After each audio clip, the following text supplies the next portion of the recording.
2025, c'est pas l'année où j'ai le plus gagné, c'est l'année où j'ai compris pourquoi je faisais tout ça. Cette année, j'ai pas changé de vie, j'ai changé de regard sur ma vie. J'ai passé l'année à osciller entre discipline et plaisir, entre contrôle et lâcher prise, entre ego et sens, entre performance et alignement. Avant, je voulais performer vraiment, je voulais des chiffres, des records, des preuves. Je voulais être quelqu'un. Et puis 2025 m'a mis face à un truc simple, ça suffit pas. Bienvenue dans Ego, un podcast qui invite à dépasser ce dernier pour aller plus loin et adresser à celles et ceux qui veulent grandir autant dans l'esprit que dans le corps. Dans l'épisode du jour, on va faire un bilan de 2025. Donc l'épisode il va aller de droite à gauche, un petit peu partout, il risque d'être un petit peu long, mais c'est vraiment un épisode où tu vas apprendre un petit peu à me connaître plus profondément, entre guillemets, dans le sens où il y aura plus de détails perso, plus de choses que tu sais pas forcément sur moi ou autre chose. On va passer de mes objectifs, enfin de ce que j'ai fait plutôt, à pour finir mes objectifs pour cette année 2026. Et voilà, tout simplement, c'est un podcast un petit peu au feeling où vraiment je vais parler avec ce qu'il y a en moi un petit peu, j'ai envie de te dire. Et voilà quoi. Donc on va tout de suite entrer. J'ai fait des petites catégories, on va dire, dans un ordre qui n'est pas forcément défini. Mais je voulais commencer tout simplement ce bilan 2025 et avec le lancement du podcast que tu es en train d'écouter, tout simplement. Donc, le podcast en soi, j'ai toujours voulu en faire un, puisque j'en écoutais beaucoup. Donc, comme je l'ai déjà dit dans d'autres podcasts, c'est principalement Eric Flag, Bazinga, son permission aussi pas mal, mais franchement, je pense que c'est les trois principaux que j'écoute et qui m'ont vraiment motivé un petit peu à vouloir faire un podcast. Et juste, ce qui manquait, c'était un petit peu de se lancer. C'était le petit truc qui manquait, forcément. Et pour me lancer, j'ai tout simplement dû être invité à participer à un podcast pour lancer le mien. En fait, pour raconter l'histoire, donc Gigi, donc un des fondateurs de la S-Squad, euh, prépare des podcasts là qui vont bientôt sortir d'ailleurs. Ils seront bientôt publiés. Mais dans tous les cas, je spoil un petit peu, mais il prépare des podcasts pour chaque athlète de la team. Et il m'a invité du coup à en faire un en septembre. Et tout simplement, en fait, j'ai kiffé. J'ai kiffé faire le podcast avec lui. Malheureusement, pour la petite anecdote, on n'avait pas de micro. Donc tout simplement, on a dû refaire le podcast une deuxième fois. On l'a fait avec Graf et c'était très marrant. Mais tout ça pour dire ouais, que j'ai kiffé l'expérience de faire un podcast en fait et que ça m'a donné envie de créer le mien, créer ma DA, créer ce que j'ai envie de transmettre, vraiment montrer un petit peu ce que j'ai envie de transmettre, euh, tout simplement. Donc, septembre, j'ai commencé à, euh, à lancer mon podcast dans une optique de vraiment être pas focus sur un sujet en principal, vraiment de faire un petit peu ce que j'aime. C'est vraiment le côté plaisir que j'aime bien sur ce podcast. Mais pas forcément parler que de streetlifting, mais justement de tout ce qu'il y a à côté et ce que je kiffe bien. Donc, si on doit le dire dans les grandes lignes, c'est un peu dev perso, mais ça va un petit peu dans plusieurs sujets. Là, j'aimerais bien interviewer différents athlètes, différents entrepreneurs, tout simplement pour que tu puisses bah, entendre leur expérience et tout simplement t'en imprégner, quoi. Et donc voilà. Là, on va passer tout simplement à l'analyse un petit peu des statistiques du podcast que j'ai du coup sur la plateforme qui permet de tout simplement publier les podcasts. Donc je vais faire un petit tour. On a quatre catégories, on va dire. Vue d'ensemble, découverte, public, classement des épisodes.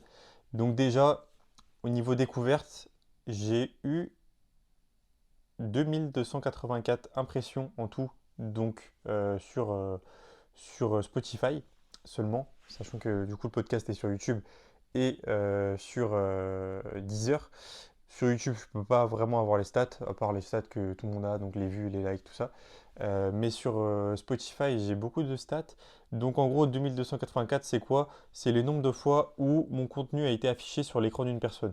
Donc ça ne veut pas forcément dire qu'il l'a lu jusqu'au bout, tout ça, mais qu'il a au moins cliqué dessus. Ou qu'il l'a trouvé, quoi, je crois. En tout cas, ça doit être un truc comme ça.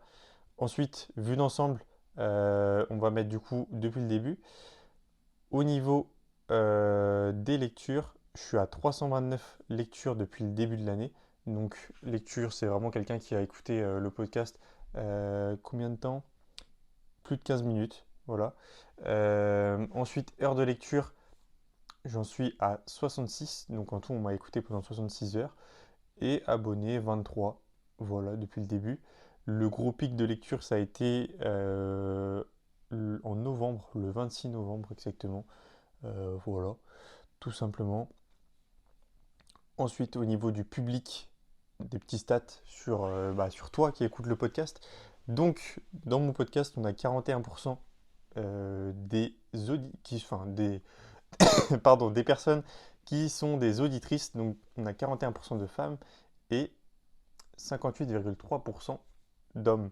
Donc voilà, on est quand même assez répartis, on va dire, entre tous. La moyenne d'âge, on va avoir surtout entre 23 et 27 ans. Donc 41% ont entre 23 et 27 ans. Ensuite, 33% entre 28 et 34. Entre 18 et 22, il y en a 10%. Comme entre 35 et 44 et entre 45 et 59. Donc, dans l'ensemble, il y a quand même pas mal de tranches d'âge, on va dire, qui écoutent le podcast. Voilà, à mon humble niveau. Et on a principalement, du coup, des écoutes en France et au Canada. Donc 91% en France et 8% au Canada. Voilà. Et au niveau du classement des épisodes, on va tout simplement être en premier sur Ouvrir sa salle de sport que j'ai fait avec Pierre-Yves. Donc Pierre-Yves, c'est celui qui tient la salle de sport où je m'entraîne et où on avait vraiment développé tout simplement tout l'aspect entrepreneuriat et tout l'aspect coaching de son activité. Et franchement, j'avais kiffé faire ce podcast. Et apparemment, tu l'avais kiffé aussi, si tu l'as écouté. Mais en tout cas, la plupart des auditeurs du podcast l'ont écouté. Il est quand même 2 fois plus écouté que le deuxième épisode du podcast. Donc, il a quand même fait forte impression. Et en deuxième place, on a le podcast avec la iSquad, donc que j'avais fait avec Raphaël et Gigi.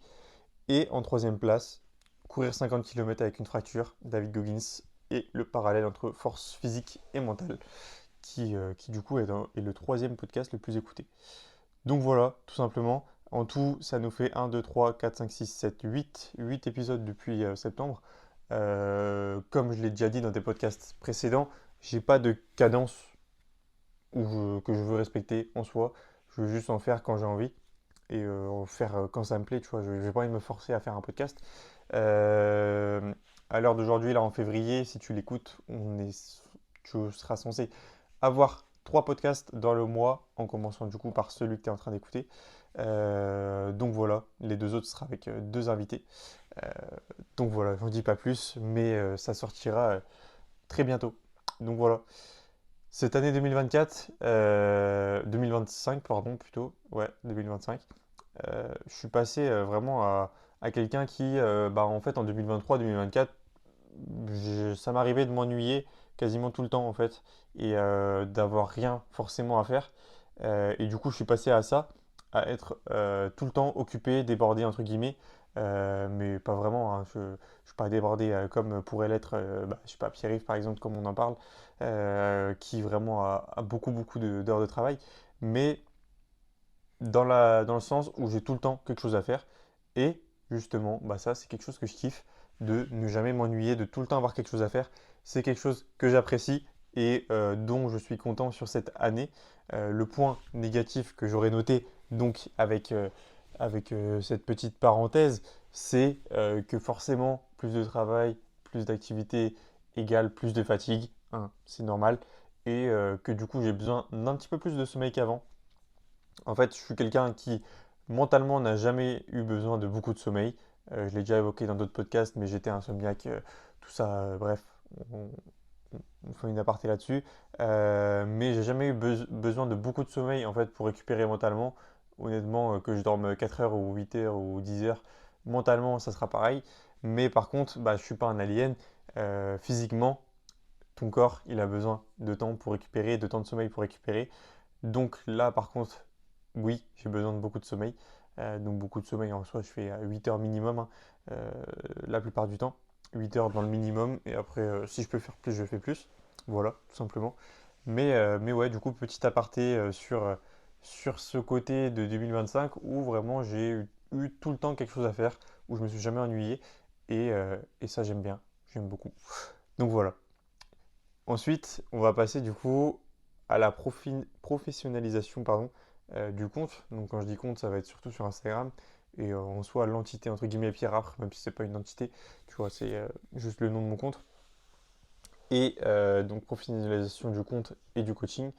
Donc déjà, je voulais revenir un petit peu sur ma vision du coaching que j'ai déjà évoqué, mais en soi, le coaching, c'est quelque chose où j'ai pas envie d'avoir 1000 personnes. Vraiment, c'est quelque chose que je fais en fait en passion à côté. En soi, avec tout ce que je fais à côté du coaching, on y reviendra après, j'ai pas forcément le temps nécessaire pour trouver autant de coachés, enfin avoir autant de coachés.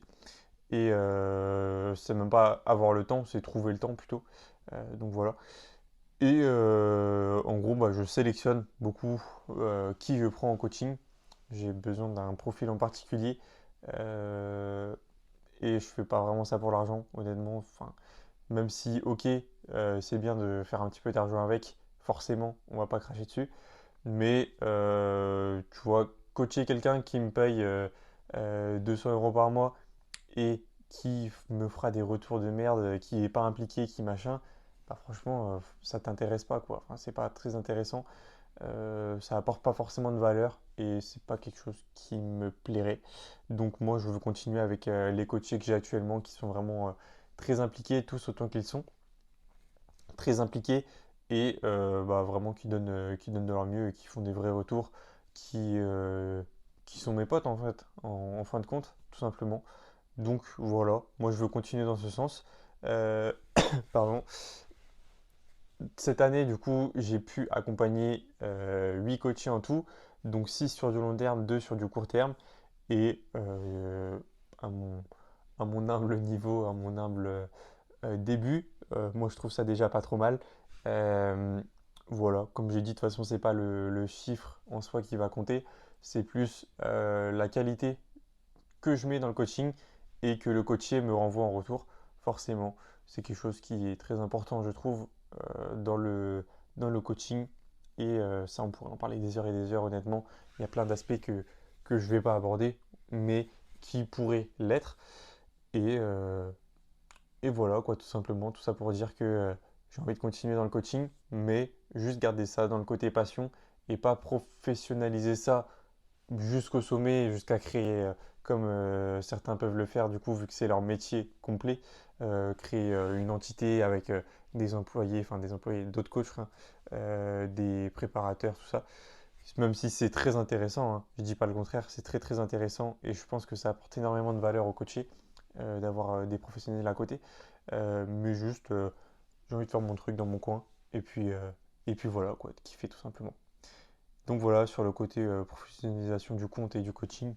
Euh, Ensuite, je voulais passer à quelque chose qui a été très utile. Très utile.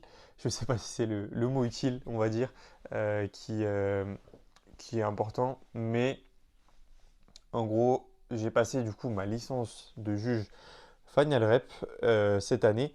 Donc, en gros, pour expliquer dans le contexte, Gigi, le créateur donc de la A-Squad, enfin un des créateurs de la A-Squad plutôt, a voulu donc créer une équipe de juges pour son projet S-Cup Series. Donc les S-Cup Series, c'est quoi? C'est clôturé maintenant. Là, elles sont terminées il y a de là quelques jours. Les S-Cup Series, c'était 4 compétitions aux 4 coins de la France. Donc à Bordeaux, Rennes, Reims, Lyon, donc entre guillemets aux 4 coins de la France. Et tout simplement, bah, forcément, pour faire une bonne compétition, il faut des bons juges. Et donc, j'ai entendu qu'il parlait de ça. Je lui ai demandé d'intégrer le projet. Il a accepté direct, tout simplement. Donc, ça, c'est vraiment cool. En gros, là, j'ai envie d'expliquer un petit peu tout le fonctionnement de ça. On y reviendra après sur est-ce que c'est bien, est-ce que c'est pas bien, est-ce que c'est pro, est-ce que c'est pas pro, mais déjà expliquer un petit peu le fonctionnement de cette licence de juge, comment ça, ça s'est mis en place en fait tout simplement. Donc le montant et le contenu de la formation. Le montant c'est, je sais plus combien c'est exactement, mais on a vu un prix de groupe du coup avec donc le gars de Final Rep. Et je crois que c'est dans les 60 euros, je sais plus, un truc comme ça. Enfin, c'est quelque chose d'assez abordable. Et du coup, le contenu de la formation, donc forcément, vu que c'est une formation qui est en anglais et qui est 100% en ligne, euh, enfin, le contenu en ligne, c'est ça que je voulais dire en fait. Et tout simplement, on a différents modules qui prennent un certain temps chacun pour vraiment s'imprégner de tous les mouvements et tout ça. Je ne veux pas entrer plus en détail dedans en soi parce que c'est pas très intéressant. Mais donc, en gros, fin août, je commence la formation et je la termine et la valide le 14 novembre. Donc voilà, j'ai pris mon temps honnêtement, hein. Honnêtement, on peut le faire plus vite que ça, je pense, si on est impliqué. Mais donc, je finis le 14 novembre la formation, je la valide. En gros, quand on valide la formation, en gros, on a un test à la fin où on a 100 questions. On doit avoir, je sais plus, je crois que c'est 90 ou 95 bonnes réponses, un truc comme ça, je sais plus exactement. Euh, et du coup, quand on valide ce test, on a une visio du coup avec celui qui gère notre formation.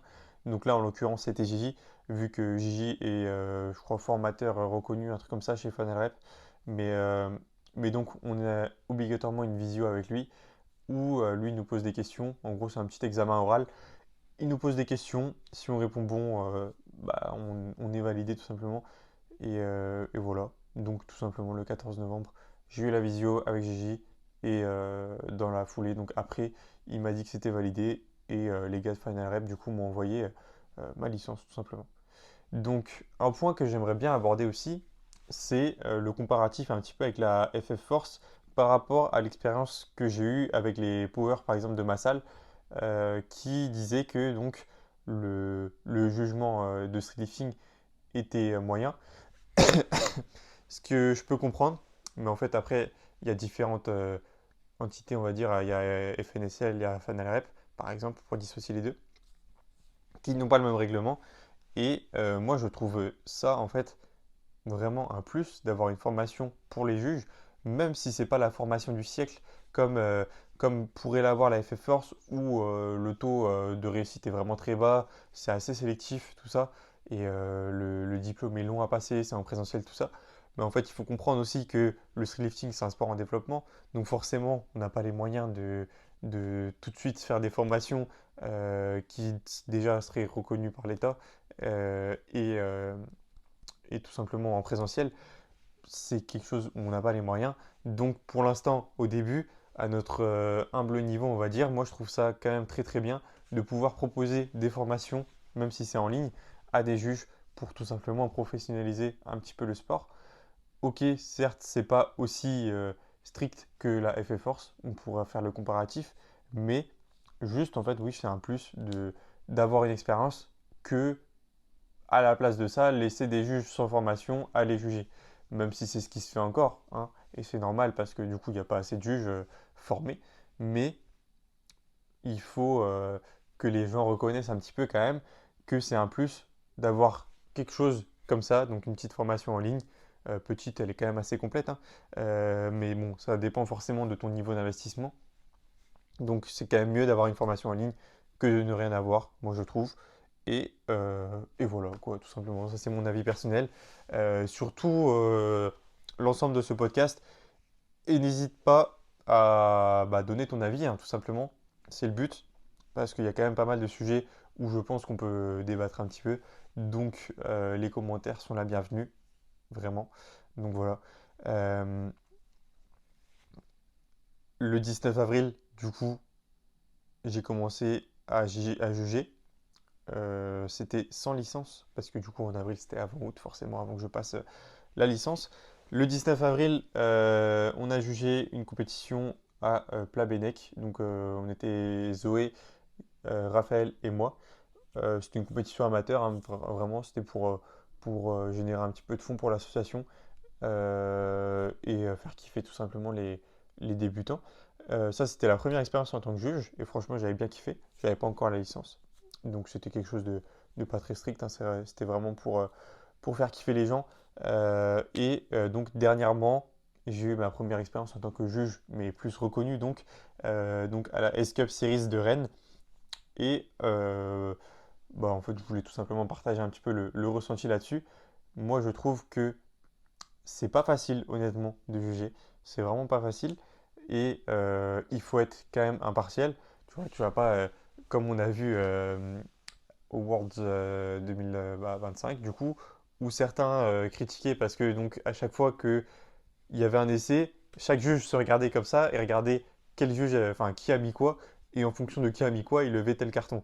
Ça, c'est quelque chose qui doit pas être fait. Vraiment, le jugement doit être impartial, pardon, et, euh, et vraiment individuel. Pareil, si moi j'ai jugé deux de mes coachs, bah, je les ai jugés comme les autres. Tu vois, j'ai pas fait de préférence. Ça, c'est quelque chose d'assez dur à faire, je pense, pour certaines personnes.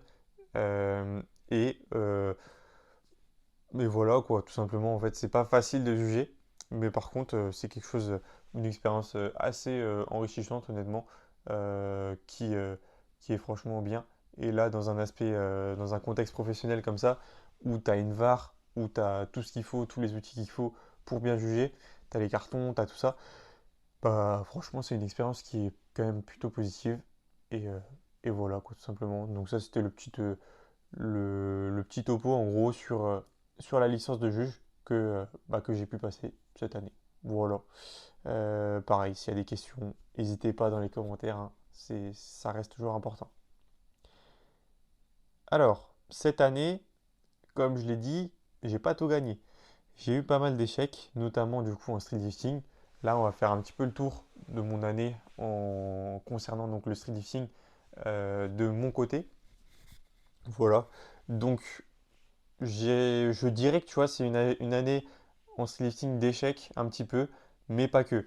Pourquoi? Donc déjà on commence l'année avec la FNSL Bretagne, qui là du coup n'était pas un échec, était plutôt une réussite honnêtement, hein. Donc à ce moment-là j'étais coaché par Maxime Humili, donc de la Esquad, et tout simplement je vais raconter la comp un petit peu dans son ensemble à chaque fois de toutes les compétitions que j'ai faites.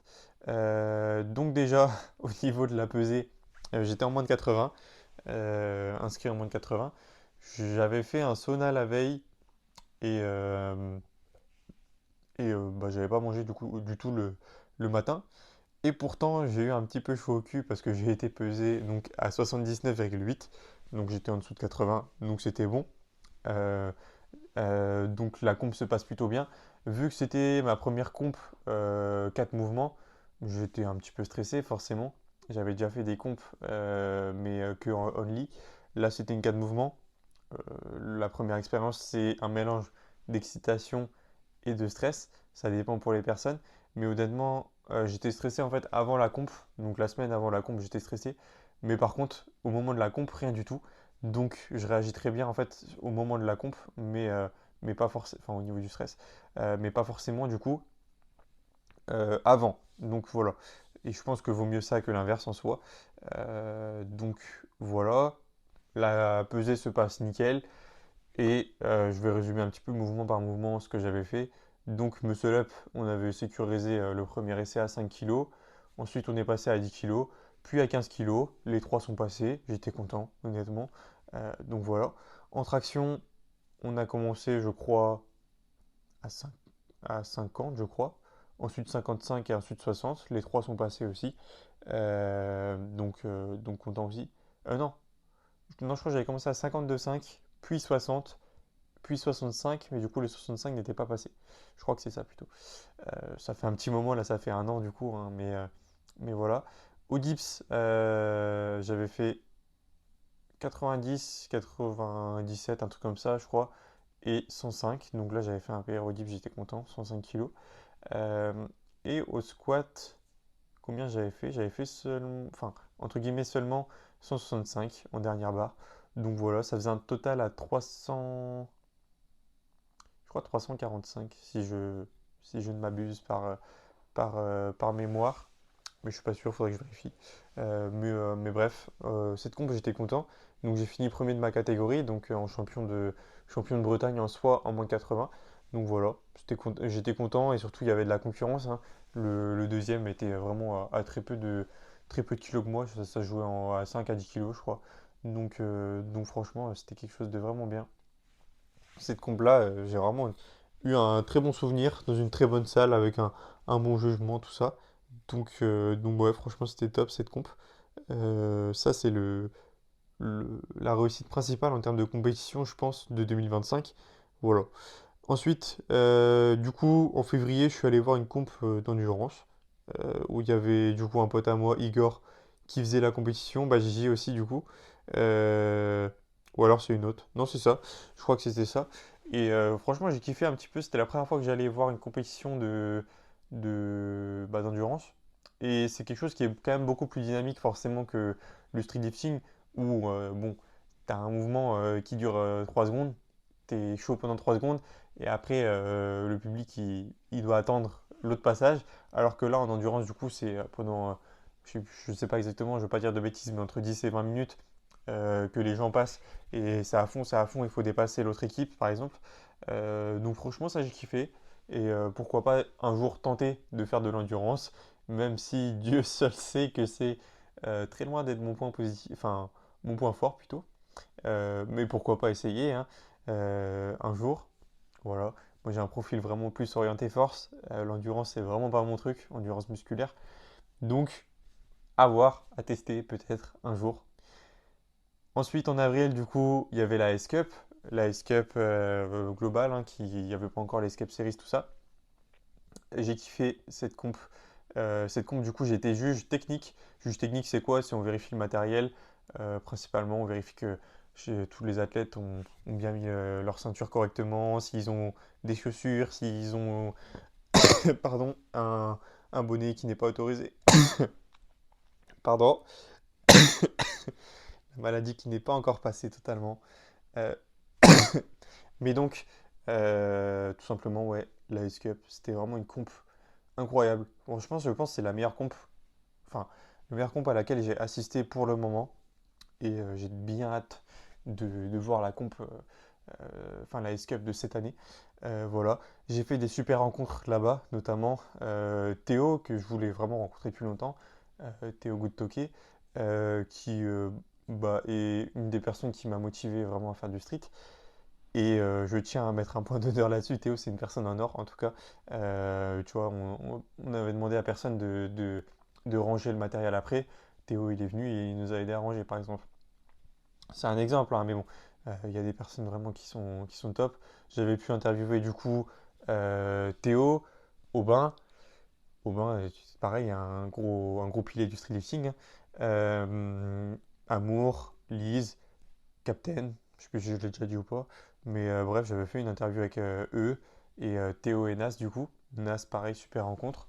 Euh, mais en fait, ouais, vraiment, cette comp était vraiment très enrichissante.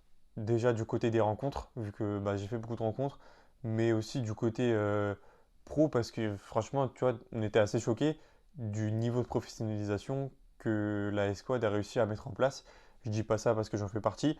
Moi, je faisais pas forcément partie de l'organisation en elle-même, juste j'ai aidé en tant que bénévole à faire juge technique du coup.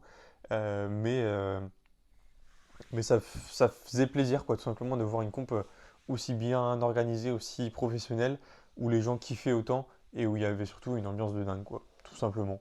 Donc voilà pour le côté escape. En juin, il y avait les France de Street Lifting, donc encore à Asgard, à Lorient, du coup. Donc j'y suis allé pour soutenir mon pote Ouzou. Ouzou, voilà, qui a fait, du coup, je crois, deuxième ou troisième, je sais plus, en moins de 87, avec un sacré total. Et c'était Enzo Chartier, du coup, qui avait remporté le titre de champion de France en moins de 87. Euh, mais du coup, ouais, pas mal comme compétition aussi, hein. Même si l'organisation a eu quelques débats, forcément, les athlètes ont fait le job. Donc voilà, moi je venais pour soutenir mes potes tout simplement qui faisaient la compétition. Donc voilà, moi j'étais content d'aller voir cette compétition et c'était pas mal.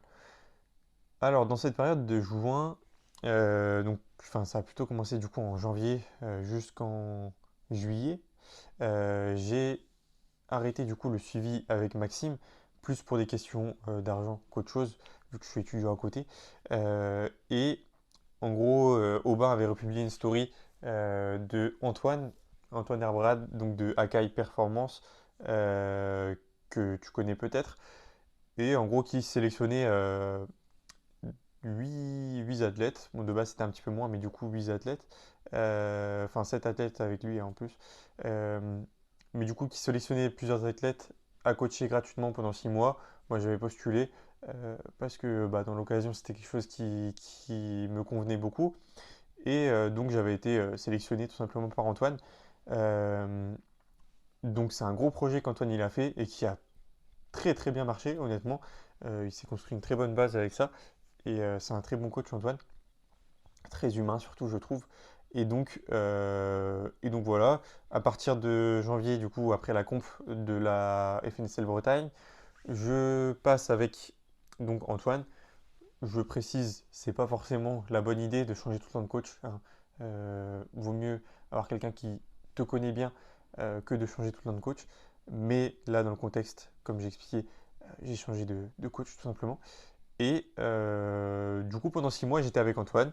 Euh, le problème pendant ces 6 mois, c'est que après du coup la FNSL Bretagne, j'ai commencé à traîner une douleur au pec. Donc ici l'insertion du pec droit et qui m'a vraiment handicapé beaucoup. Même sur des mouvements de tirage, j'avais mal. Et j'ai trop traîné en fait à consulter tout simplement un kiné. J'ai consulté un kiné simplement, genre, je pense 4 mois après, 4 ou 5 mois après ma douleur.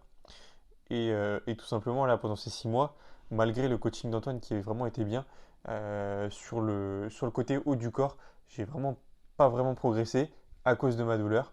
Et c'est pas à cause du coaching du tout, vu que sur le squat, on a vu, j'ai bien monté. Je suis passé de 165 kg à du coup 175 x 2 en fin de coaching.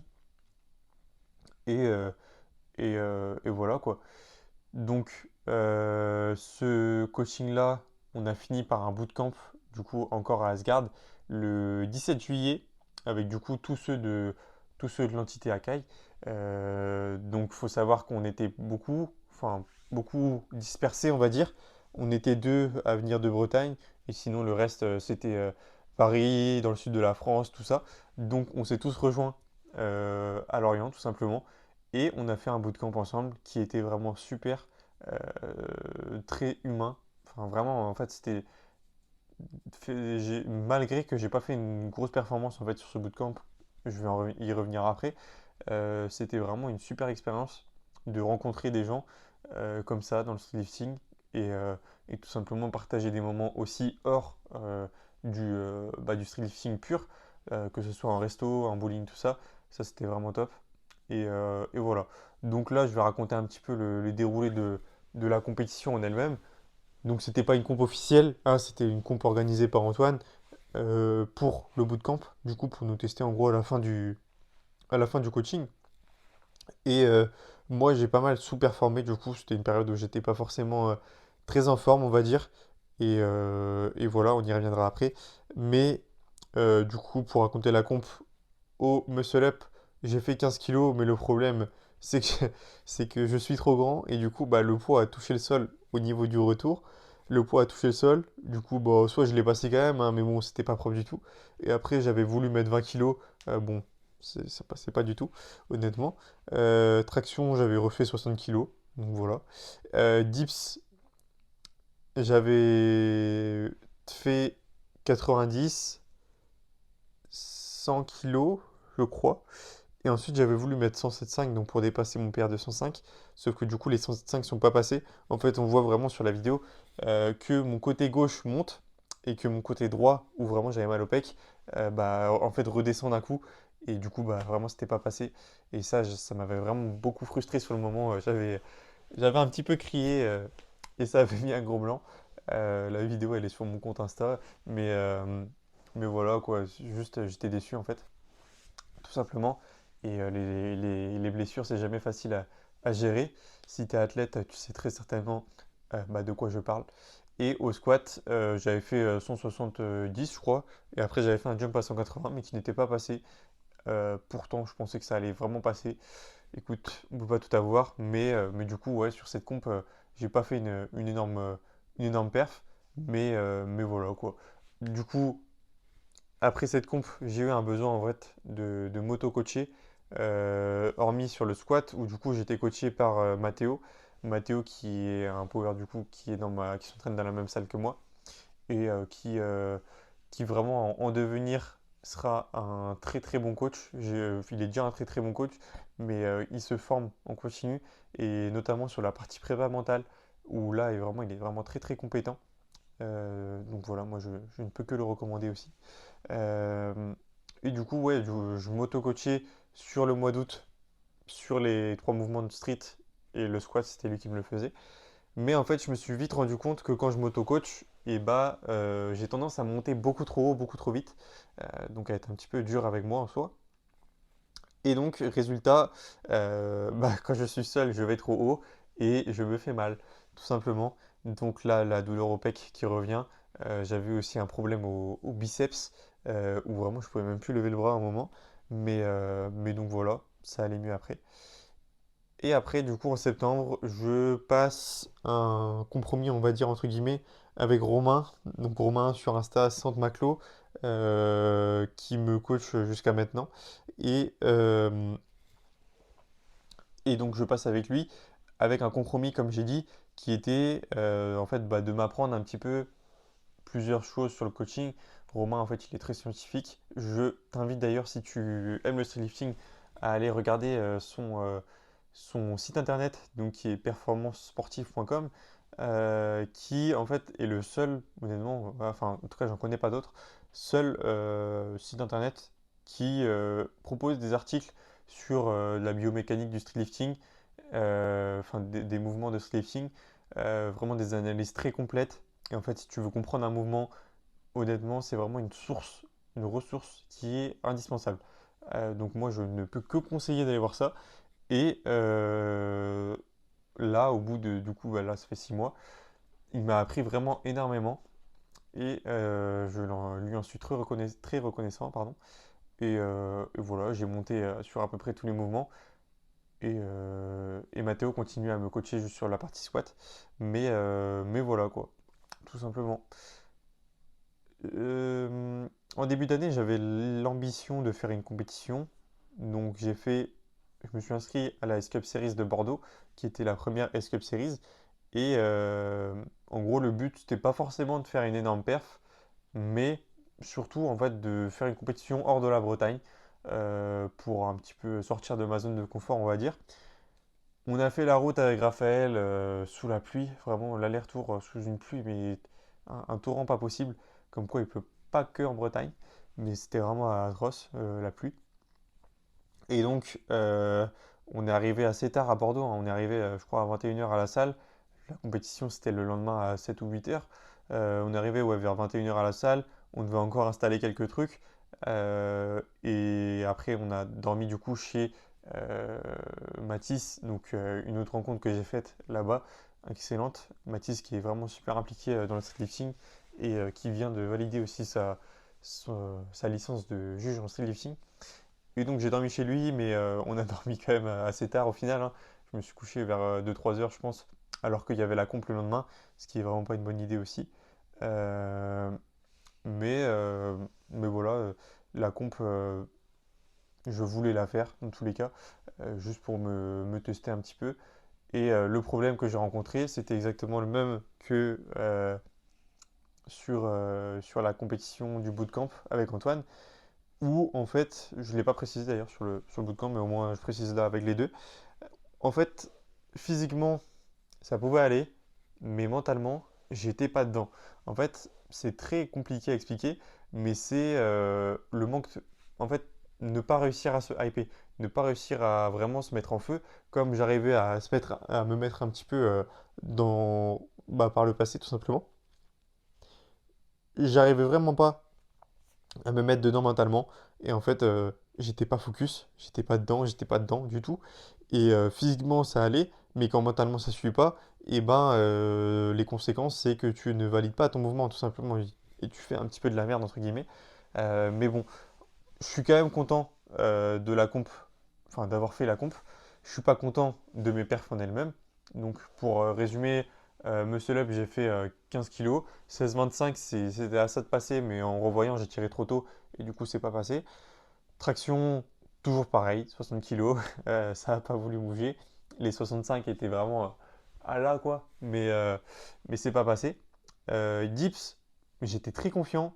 Et pourtant, sur le moment, en fait, bah, mentalement, c'est pas passé du tout. Je comptais mettre 120 kilos, vu que j'avais validé à l'entraînement 110 kilos, mais vraiment très facile. Donc je comptais mettre 120 kilos, mais finalement j'ai mis 115 à la place, vu que je me suis pris des no-reps. Et bah, j'ai bullé, en fait, hein, pour faire très court, au dips. Donc quand on bulle, c'est disqualification de la comp. Voilà. Mais, euh, mais tout ça pour dire que j'ai fait une comp un peu éclatée, mais que j'ai quand même kiffé la comp parce qu'il y avait des super rencontres, il y avait Evan, tout ça, vraiment des très très bons athlètes qui étaient là, j'ai pas tous les noms, mais du très gros niveau, et tout simplement j'ai kiffé faire la comp. Après, il y a un côté aussi où c'était assez difficile parce que quand on n'a pas d'adversaire, donc là j'étais tout seul en mode 87, quand on n'a pas d'adversaire, forcément, c'est quand même un petit peu moins facile de se hype pour une comp. On n'a pas la compétition, on va dire. Euh, mais voilà. En gros, pour résumer, j'ai kiffé la comp, mais mentalement, c'était très dur. Très dur, pourquoi? Parce que j'étais pas présent dedans. Et du coup, bah, en fait, ça suivait pas, quoi. Donc, euh, donc voilà. On a fait un petit peu le tour du street lifting sur mon côté, un petit peu bah, les compétitions que j'ai pu faire, tout ça. On va y revenir un petit peu après sur d'autres aspects. Mais là, en gros, sur le côté vraiment purement compétition, on a fait le tour. On va voir un petit peu après pourquoi est-ce que mentalement c'était compliqué aussi. Mais d'abord, je voulais parler d'un événement donc, que j'ai organisé fin août, le 30 août, pardon, exactement. À savoir du coup une compétition de street lifting que j'ai organisée par moi-même à Athletic Camp, donc la salle où je m'entraîne ici. Et, euh, parce que c'était une expérience vraiment top et où je me suis rendu compte de plusieurs choses aussi. Donc, c'était le 30 août ici à Brest à Athletic Camp, 15 participants, voilà. Et j'étais étonné parce qu'il y a des gens qui sont quand même venus de Paris. Ils étaient 4 ou 5 à quand même à venir de Paris jusqu'à Brest pour faire la compétition. Donc franchement c'était cool. Et les gens ont plutôt kiffé. Donc c'est vraiment top ça de pouvoir faire évoluer un petit peu le streetlifting à son échelle, on va dire. Hein, même si c'était pas une compétition aussi bien organisée que celle que peut faire la escouade par exemple. Euh, En fait, on se rend très vite compte quand on organise une compétition de la difficulté énorme d'organiser une compétition. En fait, respecter les timings, tout ça, c'est très très dur et on ne s'en rend pas compte tout simplement. Il faut du staff en plus. Donc là, il y avait des potes à moi qui sont venus pour juger. Euh, Heureusement, parce que en fait, si t'es tout seul, c'est quand même impossible en fait. Parce que tu peux pas juger, faire l'ordi, faire speaker, faire machin tout en même temps. Tu peux pas tout faire. Tu as besoin de gens, tu as besoin de bénévoles. Heureusement, moi j'avais plein de potes qui étaient venus pour m'aider. Mais en fait, je me suis vraiment rendu compte que c'est très difficile d'organiser une compétition. Et quand je pense, tu vois, à la S-Cup, à la FNSL, enfin la S-Quad plutôt, la FNSL, tout ça, bon, je parle quasiment que d'eux, mais il y a d'autres associations qui font des compétitions, hein, bien sûr, comme Forlift par exemple aussi. Hein. En fait, on se rend compte que même à petite échelle, c'est très dur d'organiser une compétition et que du coup, à grande échelle, comme eux le font, ça doit être encore plus dur. Donc, il faut quand même respecter, même si parfois il y a des quicks dans certaines organisations, euh, bah, respecter le fait que c'est dur d'organiser une compétition et juste remercier en fait la personne de faire la compétition parce que qu'elle soit bien ou pas, la personne a quand même tout mis en œuvre, j'espère, pour qu'elle soit bien et tout simplement pris de son temps, pris de son investissement pour le faire. Mais, euh, mais voilà quoi. tout ça, petit aparté pour dire que c'est pas facile d'organiser une compétition, c'est pas facile du tout, mais que je le referai très volontiers en 2026, je ne spoil pas. Mais voilà quoi, c'était un gros kiff en vrai de faire ça, et les gens, bah, enfin, j'ai eu que des retours positifs, hein, des 15 participants, ils ont tous kiffé, et, euh, et voilà quoi, j'ai envie de dire, il n'y a plus qu'à refaire ça, mais encore mieux, pour l'année prochaine sûrement. J'en dis pas plus, mais voilà. Les compétitions de streetlifting, c'est quelque chose qui est vraiment pas facile à organiser et qui fait beaucoup débat, surtout en ce moment. Mais il faut quand même mettre un peu de respect sur les organisateurs, même s'ils ne font pas forcément tout bien. Mettre du respect sur les organisateurs qui investissent vraiment de leur temps, de leur énergie, de leur vie, de leur passion pour développer ce sport, quoi. Donc voilà la petite aparté là-dessus. On va continuer avec un petit défi que je m'étais donné cette année, du coup, euh, qui n'est pas forcément le défi le plus compliqué que j'ai réalisé, hein, je dois l'avouer. Mais en gros, c'était juste le défi des 10 000 pas par jour, donc de le tenir pendant un mois en barefoot. Donc c'est juste à la précision aussi, hein, c'était pas de le faire normalement. Mais donc de faire 10 000 pas par mois, par jour, pardon, sur un mois en barefoot. Donc barefoot, c'était soit avec les chaussures barefoot, les Sargaro là, tu vois sûrement ce que c'est. C'est des chaussures avec très peu de semelles. Et également pieds nus, du coup. Pourquoi? Tout simplement, pour l'anecdote, c'était, oh, je sais plus quand c'était, mais c'était un petit peu avant du coup de faire le défi. J'étais à la plage du coup avec des amis et c'était une plage où il y avait pas mal de cailloux. Et en fait, je me suis rendu compte qu'on est très très faible, quoi. Genre, vraiment, je pouvais pas marcher sur les cailloux sans presque gueuler de douleur, quoi. Les cailloux faisaient vraiment très très mal. Et, euh, et je me suis dit, mais on est si faible que ça. Genre, sans chaussures, on peut même pas marcher. Donc, je me suis dit, allez, on va renforcer mes petits pieds. Et du coup, ouais, je me suis mis tout simplement à marcher en barefoot et à marcher pieds nus. Le, Bah, ce que j'en tire, qu'est-ce que c'est? C'est quand même des pieds plus résistants, plus solides. Là, franchement, je peux marcher sur des gravillons sans avoir mal du tout, sans rien sentir. Je peux même aller marcher dehors sur du bitume, ça me fera pas mal non plus. Alors qu'avant, bah, forcément, ça me faisait mal. Donc, c'est des pieds plus solides en soi. Euh, il y a aussi une question de mobilité qui peut être mise en question. Est-ce que je l'ai forcément ressenti moi? Pas forcément. Euh, mais euh, moi, je trouve que c'est quelque chose de vraiment positif. Et également, tu te reconnectes un petit peu à ta posture. En fait, tu fais plus attention à là où tu marches, tu fais plus attention plutôt à comment tu te tiens. Et ça, c'est quelque chose de quand même très positif que, que j'ai relevé. Et en dernier point, je dirais aussi les sensations. En fait, bon, certes, c'est pas les meilleures sensations du monde, mais je pense que ça fait quelque chose à ton esprit, à ton mental, et même que ça l'apaise, de en fait sentir tout simplement sur ton pied de l'herbe, des cailloux, de l'eau, trucs comme ça. C'est des choses qu'on n'est jamais habitué à ressentir parce que notre pied il est protégé dans sa chaussette et dans sa chaussure. C'est des choses qu'on n'est jamais habitué à ressentir. Et honnêtement, bah, le ressentir, c'était plutôt quelque chose de positif. Et je pense que c'est un aspect qui est vraiment positif en fait sur ton bien-être, ton mental, dans l'ensemble, tout simplement. Donc voilà. Du coup, en 2025, je suis pas le plus grand marcheur, hein, je tiens à le préciser, mais en 2025, j'ai réalisé donc une moyenne de 8 173 pas par jour en moyenne, avec un pic donc en août qui s'élevait du coup à 12 350 pas quotidien. Et en fait, ce qui est intéressant, c'est surtout de faire le comparatif avec les années précédentes. Donc là, comme je l'ai dit, en 2025, j'étais à un peu plus de 8 000. En 2024, j'étais à un peu plus de 5 500. Et en 2023, à 4 700. Donc, on voit en fait tout simplement que petit à petit, ça monte, ce qui est positif. Le but, c'est de garder cette montée, même si forcément, elle ne va pas être exponentielle, vu qu'on va vite atteindre un plafond. Je ne peux pas faire 50 000 pas par jour, on s'en doute. Euh, mais vraiment marcher, en fait, c'est quelque chose que moi, je fais plus pour le côté mental que physique, honnêtement, même si sur le côté physique, le NEAT, ça augmente beaucoup le NEAT. Et enfin, ça a été démontré plein de fois hein, que c'est super intéressant pour ta santé de marcher.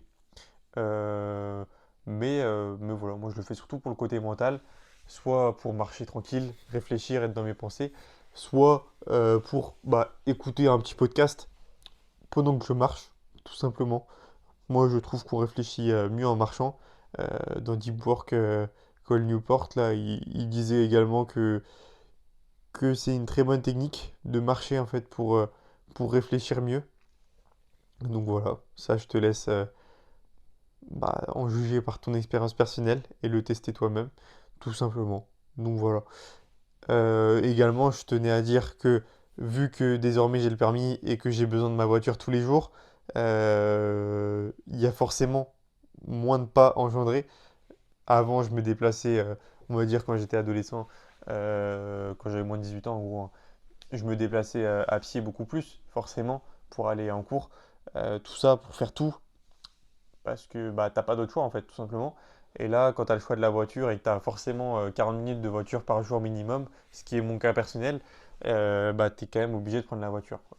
Donc c'est vrai qu'il y a ce côté-là où ça baisse les pas, mais où le permis, ça a ses points positifs et négatifs, hein, tout simplement. Donc, euh, donc voilà, pour le côté des pas, tout simplement.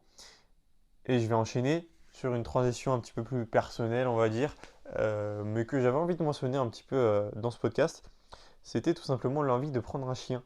Et là, s'il vous plaît, si tu écoutes ce podcast et que tu as un chien, n'hésite pas à me contacter et vraiment essayer de me donner des conseils, que ce soit sur adopter un chien, euh, comment choisir le chien, comment, je sais pas, comment éduquer le chien, comment tout ça.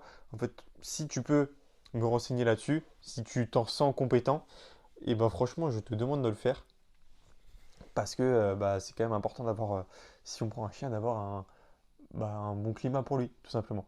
Euh, j'ai toujours voulu en fait avoir un chien hein, depuis que je suis tout petit. Mes parents savent que j'ai toujours eu envie de prendre un chien. Eux ne le voulaient pas vu que c'est quand même du boulot hein, d'avoir un chien forcément. Mais du coup cette année, pour, euh, pour expliquer, je me suis mis à promener des chiens de refuge tout simplement cette année.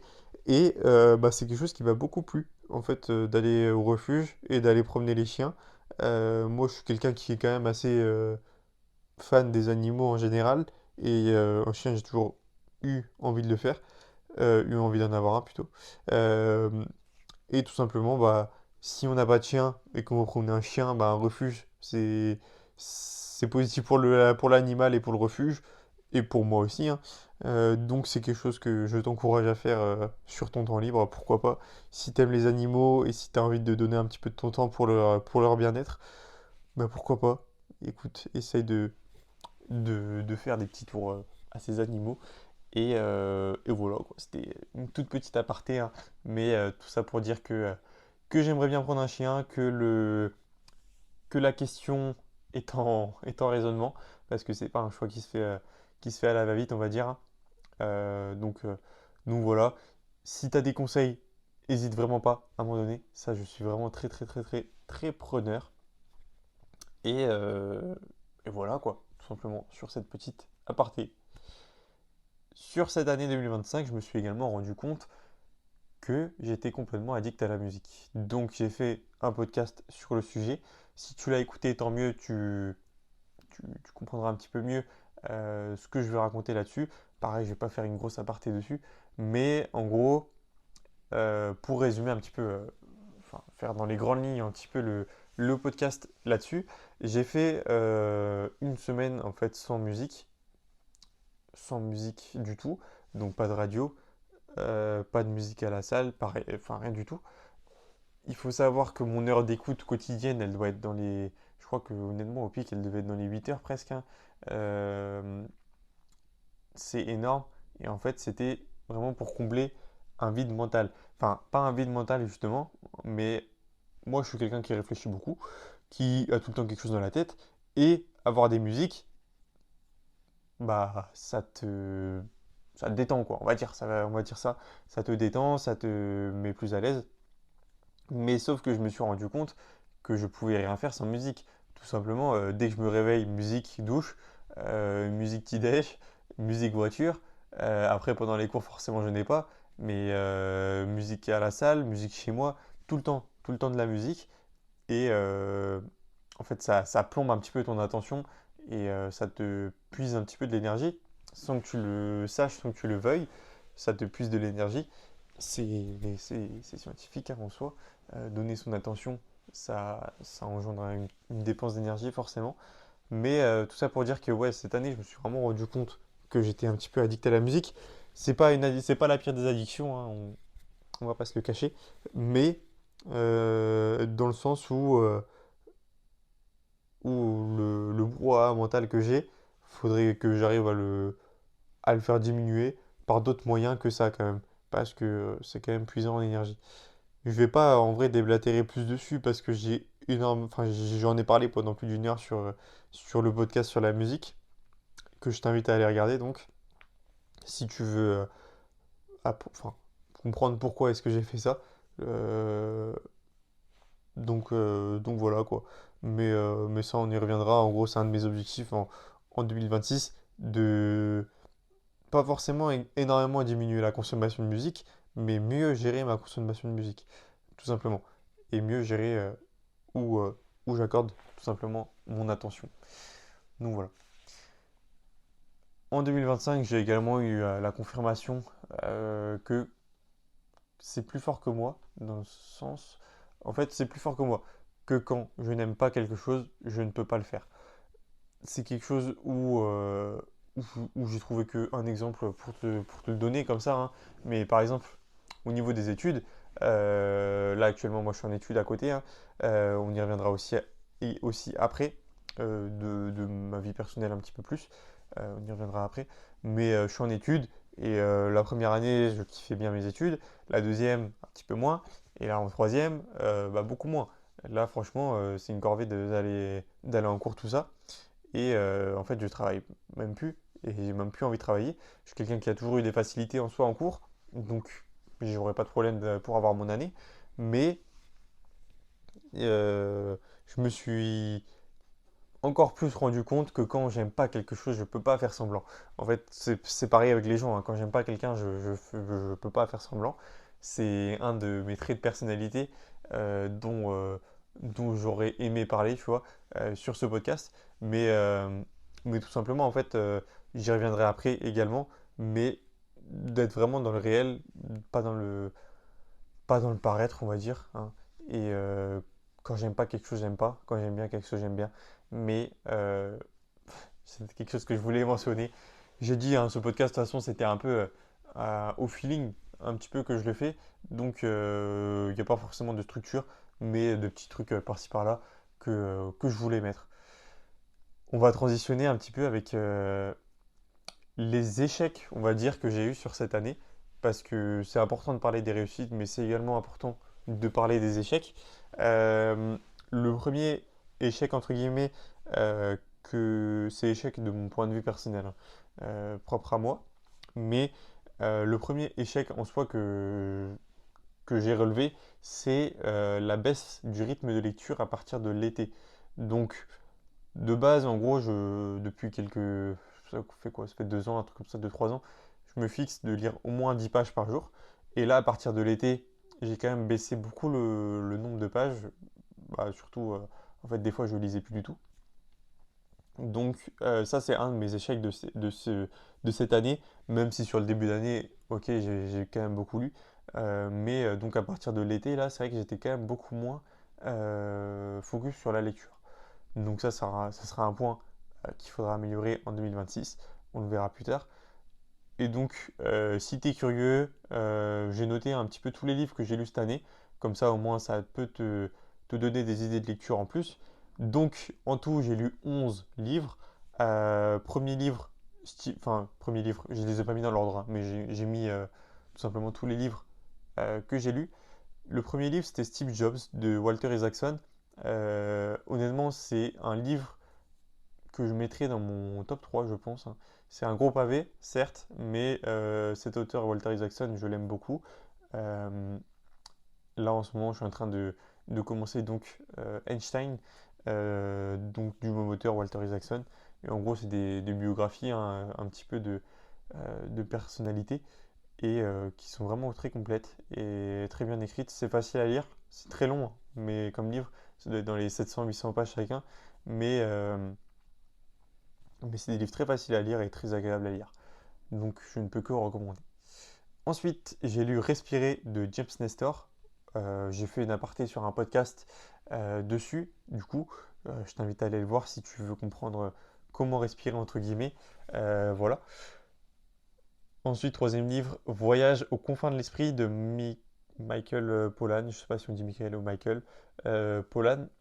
Donc ça, c'est sur quoi? C'est sur le LSD, les champignons, la psilocybine, tout ça, un petit peu en apprendre dessus. Euh, Pas dans l'aspect drogue pure, hein, plus dans l'aspect explorer son mental, hein. C'est pas se droguer pour se droguer, on va dire. Mais c'est un livre que je recommande aussi si ça t'intéresse. Au moins, tu pourras apprendre un petit peu tout ce que ça peut faire, tout ce que ça peut engendrer, tout ce que ça peut créer. Des trucs dont tu n'aurais même pas idée, honnêtement, que tu n'aurais même pas pu imaginer, je pense. Donc, pareil, je ne peux que recommander.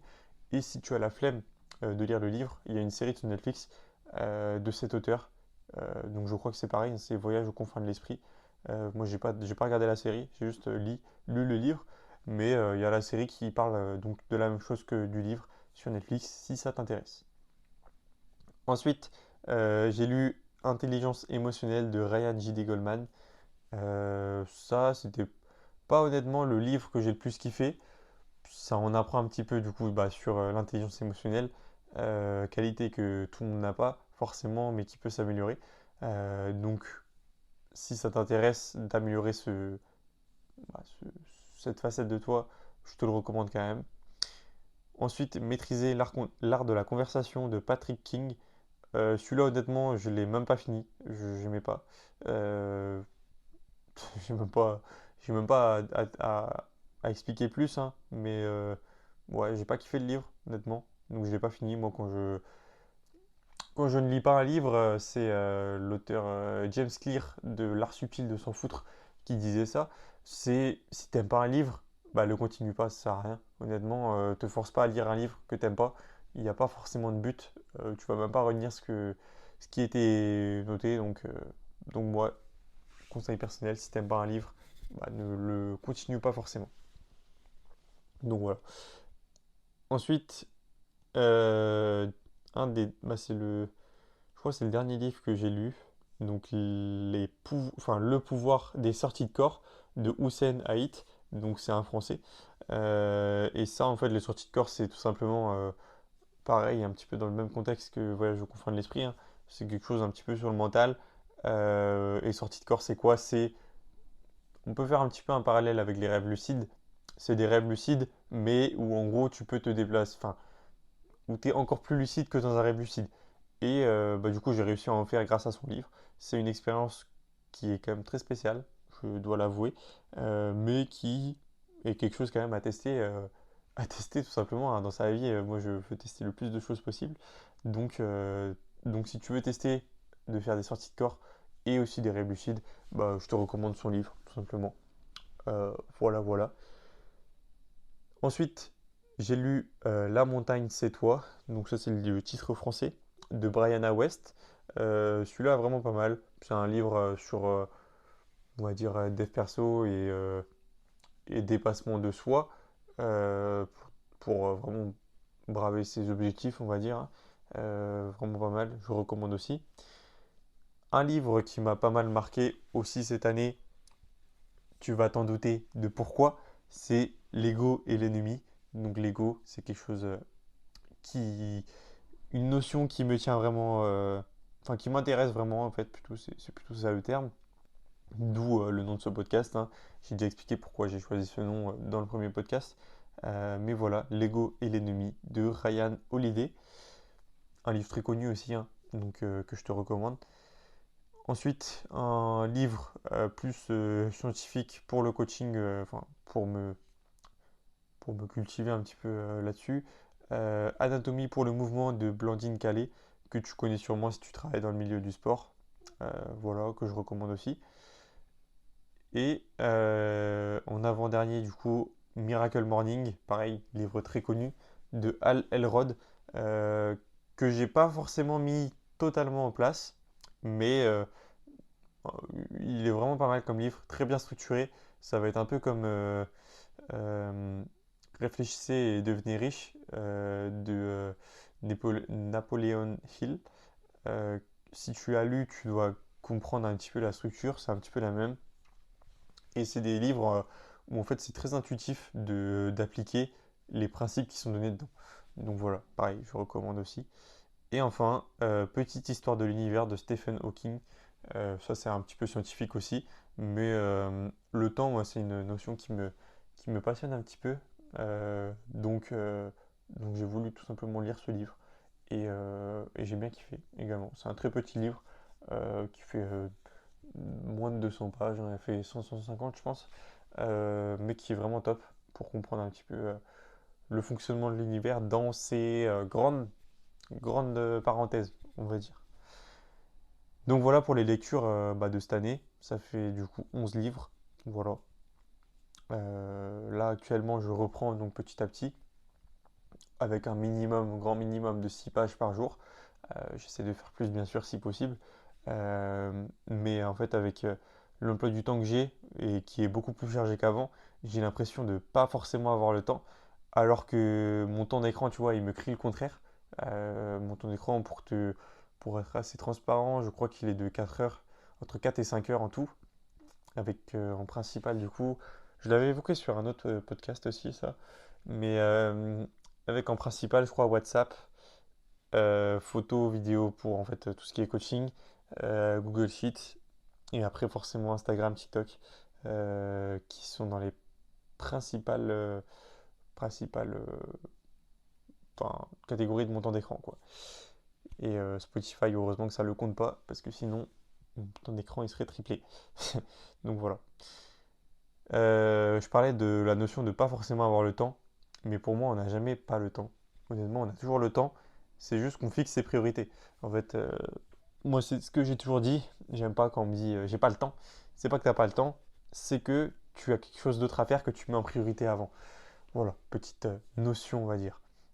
Et un autre échec, on va dire, enfin le dernier échec que j'aurais noté et que j'aurais aimé améliorer un petit peu plus cette année, c'est le manque de mobilité et de cardio.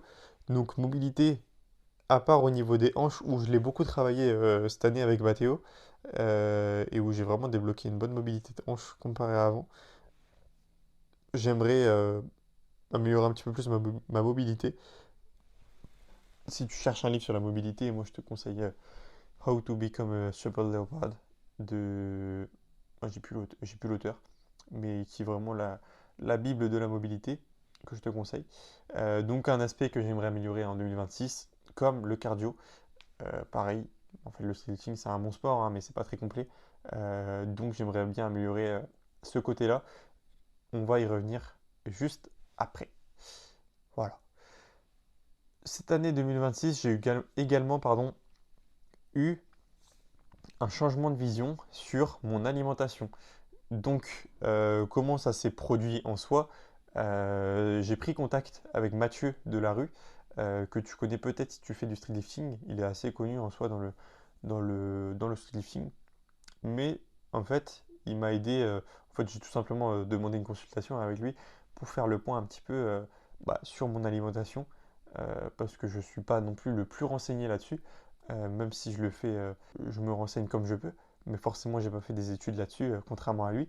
Et je ne suis pas passionné par ça, contrairement à lui également, qui est vraiment un très grand passionné de ça. Euh, et en fait, il a changé un petit peu ma vision bridée de la nutrition. Pourquoi est-ce que je dis ça? Mathieu, il a une vision, bon, je ne vais pas parler à sa place, hein, mais il a une vision de la nutrition décorrélée des calories. En fait, les calories, souvent, c'est ce que tout le monde utilise dans le milieu du sport, en particulier muscu, lifting power, pour du coup calculer un petit peu ses besoins, savoir si on veut prendre du poids, perdre du poids. Et Mathieu, il est totalement décorrélé de ça, dans le sens où il se concentre plus sur les macros qu'il y a dans ses calories que sur les calories elles-mêmes. Donc quand je te dis les macros, et lui, il parle beaucoup de vitamine D, vitamine C. Si tu écoutes le podcast Mathieu, je sais bien que tu te reconnaîtras sur ces deux vitamines. Ensuite de magnésium, tout le bordel qui va avec. Si je cite tout, ça va être un petit peu long. Mais en fait, tout simplement, le côté pas simplement remplir ses calories, mais les remplir bien, même si lui, du coup, comme j'ai dit, il est décorrélé des calories. Mais maintenant, en fait, ma vision de la nutrition, c'est plus forcément remplir mes calories pour prendre du poids, par exemple, mais remplir mes calories pour prendre du poids avec des bons macronutriments et les bons macros que j'ai besoin.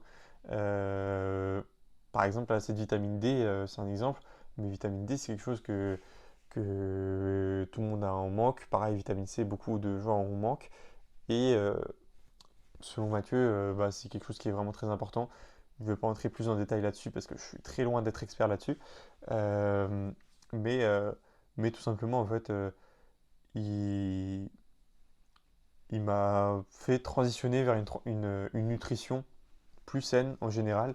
Et tout simplement, je vois mieux ce qui est sain, ce qui n'est pas sain, ce qui est bon, ce qui n'est pas bon, ce dont j'ai besoin, ce dont je n'ai pas besoin, et également le côté sucré des aliments que j'avais pas forcément en tête en fait avant, mais par exemple une banane c'est super sucré, alors que c'est un fruit, donc tu te dis que c'est bon pour la santé, mais en fait si tu en prends plein, bah, tu as beaucoup de sucre et tu peux vite atteindre ton total de sucre qui est, chez tous les humains, il est très très bas le total de sucre. On l'atteint très très vite, genre je pense que si tu manges un bonbon, tu as atteint ton total de sucre pour la journée quoi, tu vois. C'est pour te donner un exemple, même si c'est peut-être faux ce que je dis, hein, je tiens à préciser. Mais voilà. Donc en gros,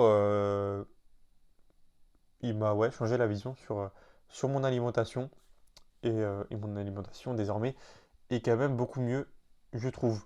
Je garde toujours très important le côté plaisir dans mon alimentation. Donc en gros, je veux toujours bien manger, mais manger bien, dans le sens où ça doit pas être une corvée de manger non plus. Tu dois quand même prendre plaisir à manger. C'est quelque chose d'essentiel. On n'est pas, moi personnellement, je suis pas bodybuilder, tu vois, j'ai pas besoin de faire une sèche et d'atteindre 1% de masse grasse, pour l'exemple, parce que eux, forcément, le côté plaisir, c'est beaucoup plus compliqué de l'atteindre vu que c'est la performance vraiment qu'ils cherchent. Mais moi, je garde en focus ce côté plaisir qui est très important. Et bah, il faut en fait avoir une bonne adhérence. Adhérence, c'est un terme que j'utilise énormément dans mon coaching. Mais avoir une bonne adhérence tout simplement à sa nutrition. Je trouve que c'est quelque chose de très important pour vivre bah, heureux en soi et épanoui, hein, c'est un petit peu ça, hein. Donc voilà sur le côté nutrition, tout simplement. Maintenant, on va passer pardon, à un côté un petit peu plus personnel dont je n'ai jamais parlé sur le podcast en soi. Mais du coup, c'est une réussite en soi de 2025 qui a été un petit peu de vaincre la partie anxieuse du mois et tout simplement un petit peu de parler de la santé mentale qui est un sujet encore un petit peu tabou dans notre génération actuelle, hein, mais qui s'améliore petit à petit. Donc déjà, je vais commencer par parler de ma personnalité en soi que je qualifierais un petit peu de spéciale et que les gens qualifient également un petit peu de spéciale et à raison, hein. Donc moi je suis quelqu'un de très introverti en soi de base. J'ai besoin de beaucoup être seul, d'avoir vraiment des temps où je suis seul. Ça, les gens le comprennent très mal et c'est pas grave, c'est normal. Tu peux pas leur en vouloir, c'est quelque chose de naturel. Les gens le comprennent mal et on peut pas forcer les gens à comprendre quelque chose qu'ils n'ont pas forcément vécu ou qu'ils ne comprennent pas. Euh, En gros, tout ça pour dire que malgré le fait que j'ai pas du tout de timidité, pas du tout de manque de confiance en moi, tu vois, je peux parler devant un amphi, j'en ai rien à foutre, ça n'empêche pas que je suis quelqu'un de très introverti. Parce que souvent, les gens, du coup, confondent introversion et timidité. Ça n'a rien à voir. Honnêtement, c'est vraiment pas quelque chose qui est pareil. Moi, je suis pas du tout timide, je suis pas du tout en manque de confiance, ni rien. Au contraire. Mais par contre, j'ai besoin d'être très souvent tout seul, de garder beaucoup de choses pour moi. Et je ne suis pas quelqu'un qui parle énormément aux gens, tout simplement. Et tout simplement, je voulais le dire dans ce podcast pour que tout simplement, toi qui m'écoutes, tu me comprennes mieux, notamment si tu me connais dans la vraie vie. Parce que dans la vraie vie, je suis quelqu'un qui peut paraître assez froid, assez aigri, mais vraiment dans la plupart des temps, la plupart du temps, pardon, dans le fond, je ne le suis pas du tout. Je suis en apparence comme ça, mais en fait, c'est juste ma façon d'être au naturel. Moi, tu commences à me connaître, je suis pas du tout dans le paraître, je suis vraiment contre ça. Et je suis vraiment moi-même. Si ça plaît pas aux gens, bah tant pis. Et puis voilà. Ça peut paraître une phrase de gros culé, ok, je l'avoue. Je peux paraître un gros connard en disant ça, mais au fond, dans le fond, si tu réfléchis bien, c'est c'est mieux d'être toi-même que d'être un gros faux cul et de. Enfin voilà quoi, tout simplement. J'ai pas envie de dire de mots de travers dans cette partie-là, donc attention à comment tu interprètes les choses. N'hésite pas, tu vois, à me poser des questions également, hein. Mes DM ils sont ouverts partout. Euh, Si tu interprètes mal quelque chose, au cas où, je préfère préciser. Voilà. Euh, mais voilà. Un autre côté, du coup, qui a joué énormément donc, sur ma performance, je pense, en streetlifting sur cette année 2025, c'est que bah, je suis quelqu'un qui, du coup, comme je t'ai dit, a besoin d'être beaucoup tout seul et tout. Et si j'ai pas assez ce côté seul et ce côté où j'arrive à bien gérer ma santé mentale, je peux tomber vite dans des états un petit peu dépressifs, entre guillemets. Donc j'ai pas eu de dépression diagnostiquée, hein, mais d'empêche que malgré tous les outils naturels, on va dire, que j'ai pu essayer, que ce soit psychologue hein, ou je sais pas quoi, du CBD, maintenant c'est pas très naturel. Bon, je sais pas si c'est naturel ou pas, mais tous les trucs comme ça, un petit peu respiration, voilà, ça c'est plus naturel, que j'ai pu tester, ça marchait pas forcément. Et donc il y a un moment où j'ai dû me résoudre, où ça allait vraiment pas en fait, hein, pour être très transparent me résoudre à supplémenter en antidépresseur. Et tout simplement, antidépresseur, c'est quelque chose déjà, disclaimer, que je ne recommande absolument pas. C'est vraiment de la merde en soi, si je dois être cash. C'est nul, enfin, c'est pas bien, mais ça marche très bien. Par contre, donc, pour raconter la petite histoire, donc, c'était un moment où ça allait pas. Bref, j'ai commencé du coup à prendre un premier antidépresseur pendant 3 mois, ça marchait pas du tout. J'en ai pris un autre pendant 3 mois, ça marchait pas du tout non plus. Et je suis passé sur un troisième qui lui commençait donc à marcher. Donc le point positif, c'est que j'étais plus du tout anxieux, plus du tout stressé ni rien. J'étais très heureux dans ma vie, tout ça. Mais le côté négatif, on y vient, c'était sur le streetlifting. Où du coup, justement, j'étais un zombie, un petit peu un robot. J'allais à l'entraînement sans prendre de plaisir en fait, vraiment un petit peu machinalement. Et bah, sur les compétitions, ça se ressentait.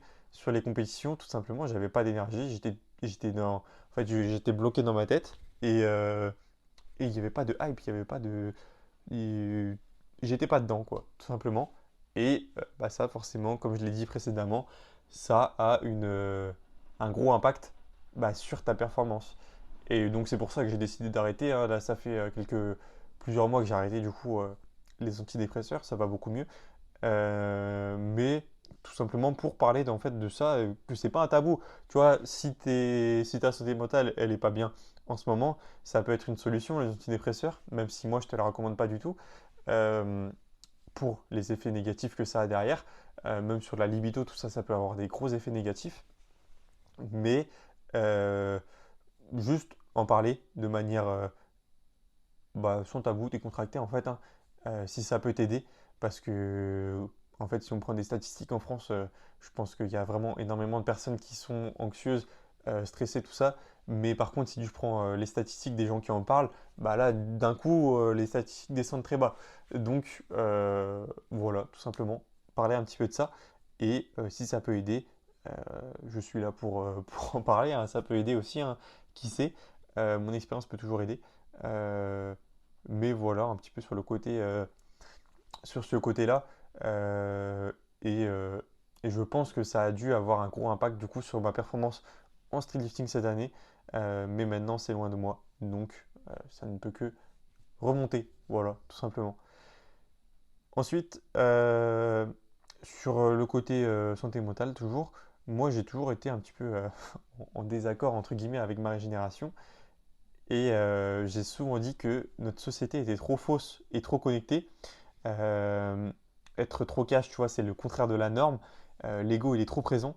Mais tu vois, on ne change pas les gens. Tu vois, c'est qu'un avis personnel, ça j'insiste dessus. Et vraiment, je rejette le superficiel. Euh, mais là, tu vas te dire, mais il est complètement con ou quoi, celui-là, de nous parler de ça, alors que le mec qui fait des vidéos sur les réseaux, il n'y a rien de plus superficiel que les réseaux, entre guillemets. Et oui, tu as raison, tu as totalement raison. Euh, Et il y a un côté, tu vois, où les réseaux, en fait, moi, je le fais en fait, pour mon kiff, surtout ce podcast. Et au début, je l'ai commencé du coup pour bah, trouver des coachés, hein, parce que forcément, moi, je kiffe coacher, mais les coachés, ils viennent pas tout seuls à toi. Forcément, c'est pas magique, sauf si tu t'appelles Aubin ou Baki, tu vois. Euh, mais tout simplement pour dire que les réseaux, c'est un truc que j'aime pas forcément, honnêtement, hein, pour être très transparent avec toi. Mais on doit faire avec, en quelque sorte. Parce que bah, tu vois, je suis né dans cette génération, une génération qui est en plein essor des réseaux sociaux. Là, ça a déjà décollé, mais ça va continuer. Et faut vivre avec, quoi, tout simplement, hein. Faut pas s'abattre et faut vivre avec. Mais c'est juste que certaines personnes, en fait, que, que les réseaux sociaux, en fait, ont un impact très négatif sur certaines personnes. Ça peut avoir un impact très positif. Il faut mettre les actions en place pour en avoir. Par exemple, moi, sur mes réseaux sociaux, il y a plusieurs stories que je masque, que je ne regarde pas. J'y vais plus très souvent, honnêtement, sur les réseaux sociaux, à part si c'est pour poster, à part si c'est pour parler avec des gens. Mais pour regarder, tu vois, scroller, j'essaie d'y aller beaucoup, beaucoup moins, vraiment de moins en moins. Euh, Honnêtement, sur certaines tranches d'âge, les réseaux sociaux comme TikTok, ils pissent dans le cerveau des enfants, j'ai envie de te dire. Tu vas peut-être prendre que mon avis est un peu controversé, certes, mais euh, c'est un avis personnel vraiment. Ça, je tiens encore une fois à le préciser. Et, euh, et voilà quoi. Moi, je suis quelqu'un qui aurait aimé naître dans les années 70-80. Tu vois, quand je regarde des séries dans ces années-là, où les gens n'étaient pas connectés, où les gens s'envoyaient des lettres, où les gens sortaient pour se voir et vraiment avaient envie de se voir. Là, des fois, on est connecté, mais en fait, on n'a jamais été aussi connecté et aussi déconnecté en même temps. Parce qu'on est très connecté sur les réseaux, mais dans la vraie vie, on est de moins en moins connecté. Donc, voilà, petit ressenti que je voulais faire, dont je voulais te faire part dans ce podcast, qui est forcément beaucoup à débat, hein. Là, on peut en débattre pendant des heures et des heures de ce sujet-là, tout simplement. Et on en reparlera dans d'autres podcasts avec d'autres personnes pour avoir d'autres points de vue également, notamment prochainement, normalement. Mais voilà, tout simplement sur le petit côté santé mentale qui est un côté très important dans ta vie. Tu peux pas le nier, tu vois, si ta santé mentale va pas, ta vie va pas. Donc, faut en prendre soin, faut faire les efforts pour. C'est jamais facile, mais voilà, quoi, c'est pas une fatalité. On est vivant et puis voilà, quoi.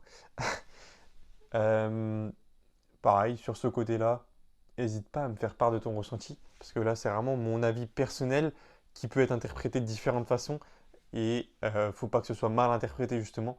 C'est le côté un peu relou des podcasts où, du coup, je suis pas en discussion directe avec toi, et on ne peut pas avoir un débat.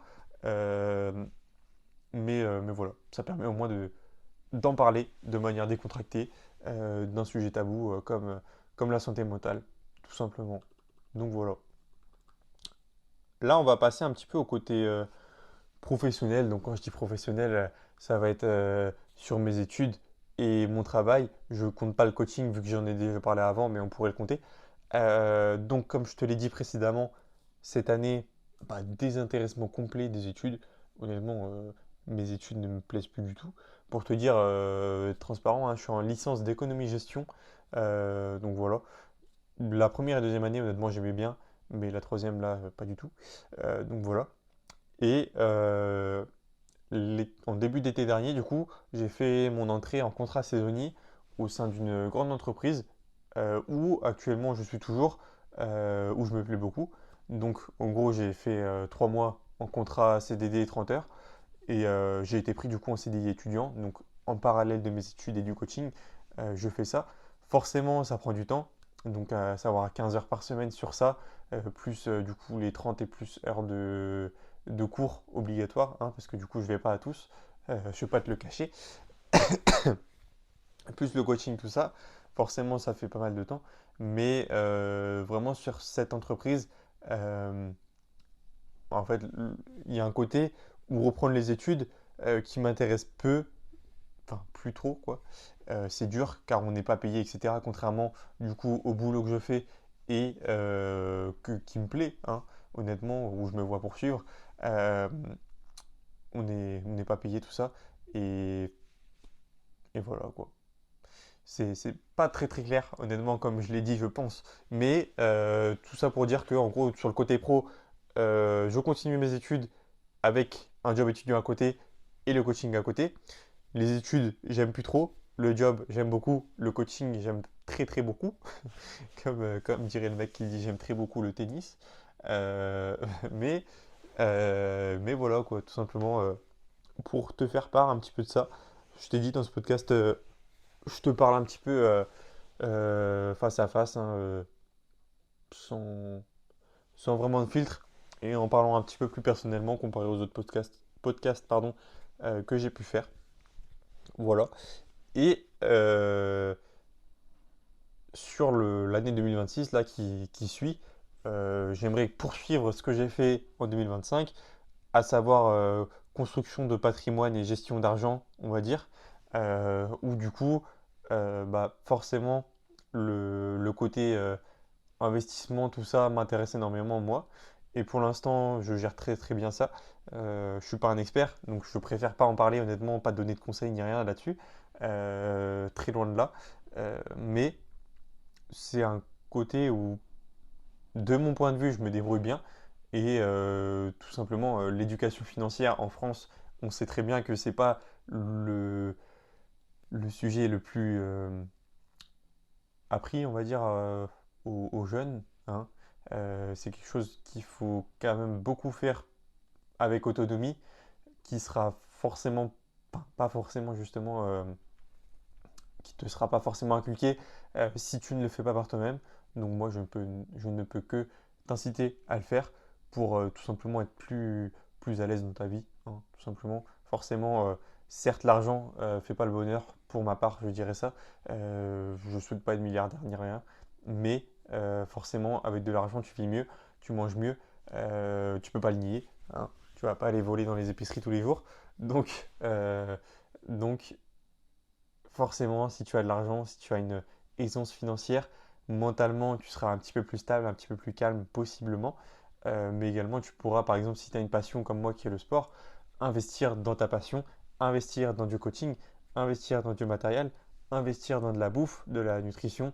Euh, Tout est positif. Donc, moi, je te conseille, de mon avis très personnel, à te créer une culture un petit peu financière, une, ouais, c'est ça, hein.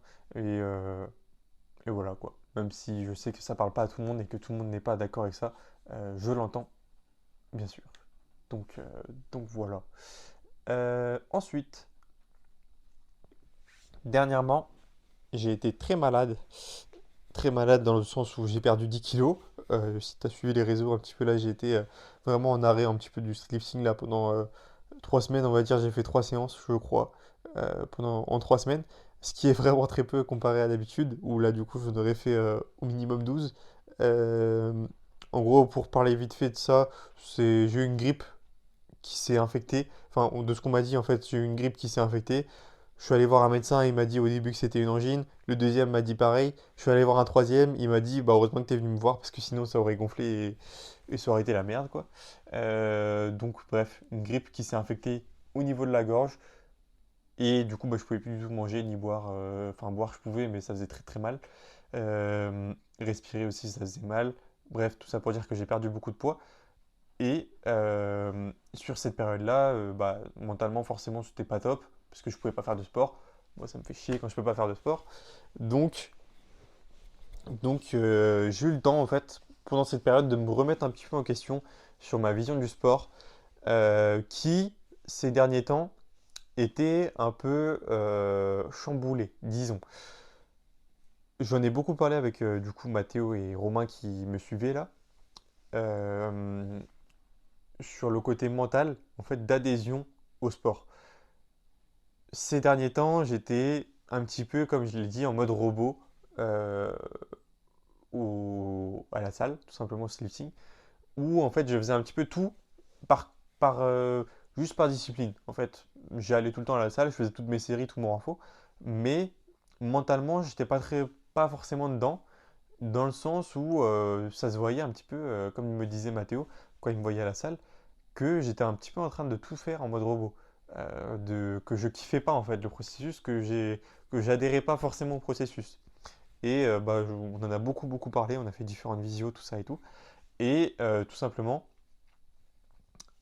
j'en suis arrivé à la conclusion qu'il me manquait un petit peu quelque chose, à savoir mon sport de cœur, disons, de base, qui est donc la boxe thaï de base. Donc j'ai fait 50 boxe thaï avec Raphaël, un sport de combat qui m'a énormément appris, qui m'a donné confiance en moi, qui m'a fait évoluer énormément. Mais du coup, j'avais arrêté la boxe thaï après un combat où je m'étais fracturé au niveau du pied. Et pour aussi différentes raisons vis-à-vis du club. Mais bref, tout ça pour dire qu'il y a de cela 2 ans, je crois, j'ai arrêté la boxe thaï et que bah, forcément, depuis 2 ans, ça me manque de faire un sport de combat. Du coup, bah, j'ai testé avec un ami à moi qui s'est inscrit à un sport bah, à la boxe thaï en fait, dans un autre club. J'ai testé, sauf que j'ai pas forcément apprécié parce que bah, tout simplement hein, le coach était sur TikTok pendant l'entraînement, donc forcément ça donne pas trop envie. Hein, on s'entend. Et du coup, je voulais pas forcément en fait refaire de la boxe thaï, je voulais juste refaire un sport de combat en général. Et je me suis dit, bon, vu que ce club-là est pas ouf, je vais aller tester un autre club, mais d'un autre sport.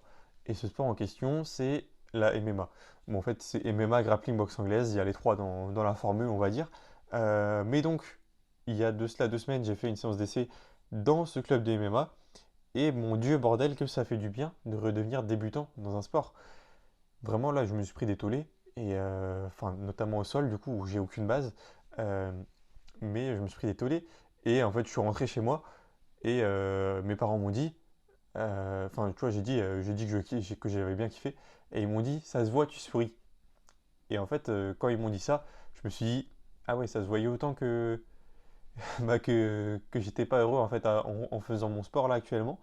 Et donc là, vraiment, j'ai repris. Du coup, bah, je me suis inscrit du coup au MMA grappling. Il y a MMA grappling, gi no gi. Gi no gi, c'est enfin, du grappling un petit peu entre guillemets, je saurais même pas l'expliquer, mais avec et sans kimono, je sais pas si ça se dit comme ça, kimono, et donc boxe anglaise en plus.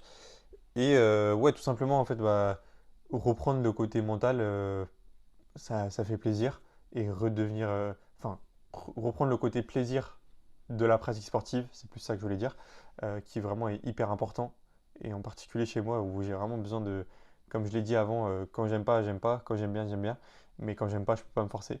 Et qui, du coup, bah, ce côté mental est vraiment important pour moi. Et là, actuellement, bah, ça fait vraiment du bien de redevenir débutant. Et, euh, et voilà. Donc, pour l'instant, je me suis inscrit au club là. Et donc, je fais un mix de MMA et de street lifting pour le moment. Je n'abandonne pas le street lifting, hein, je préfère le préciser. Mais là, je vais être sur une fréquence sûrement de 3 entraînements de streetlifting, donc je baisse de un entraînement. Forcément, peut-être que je progresserai moins vite, mais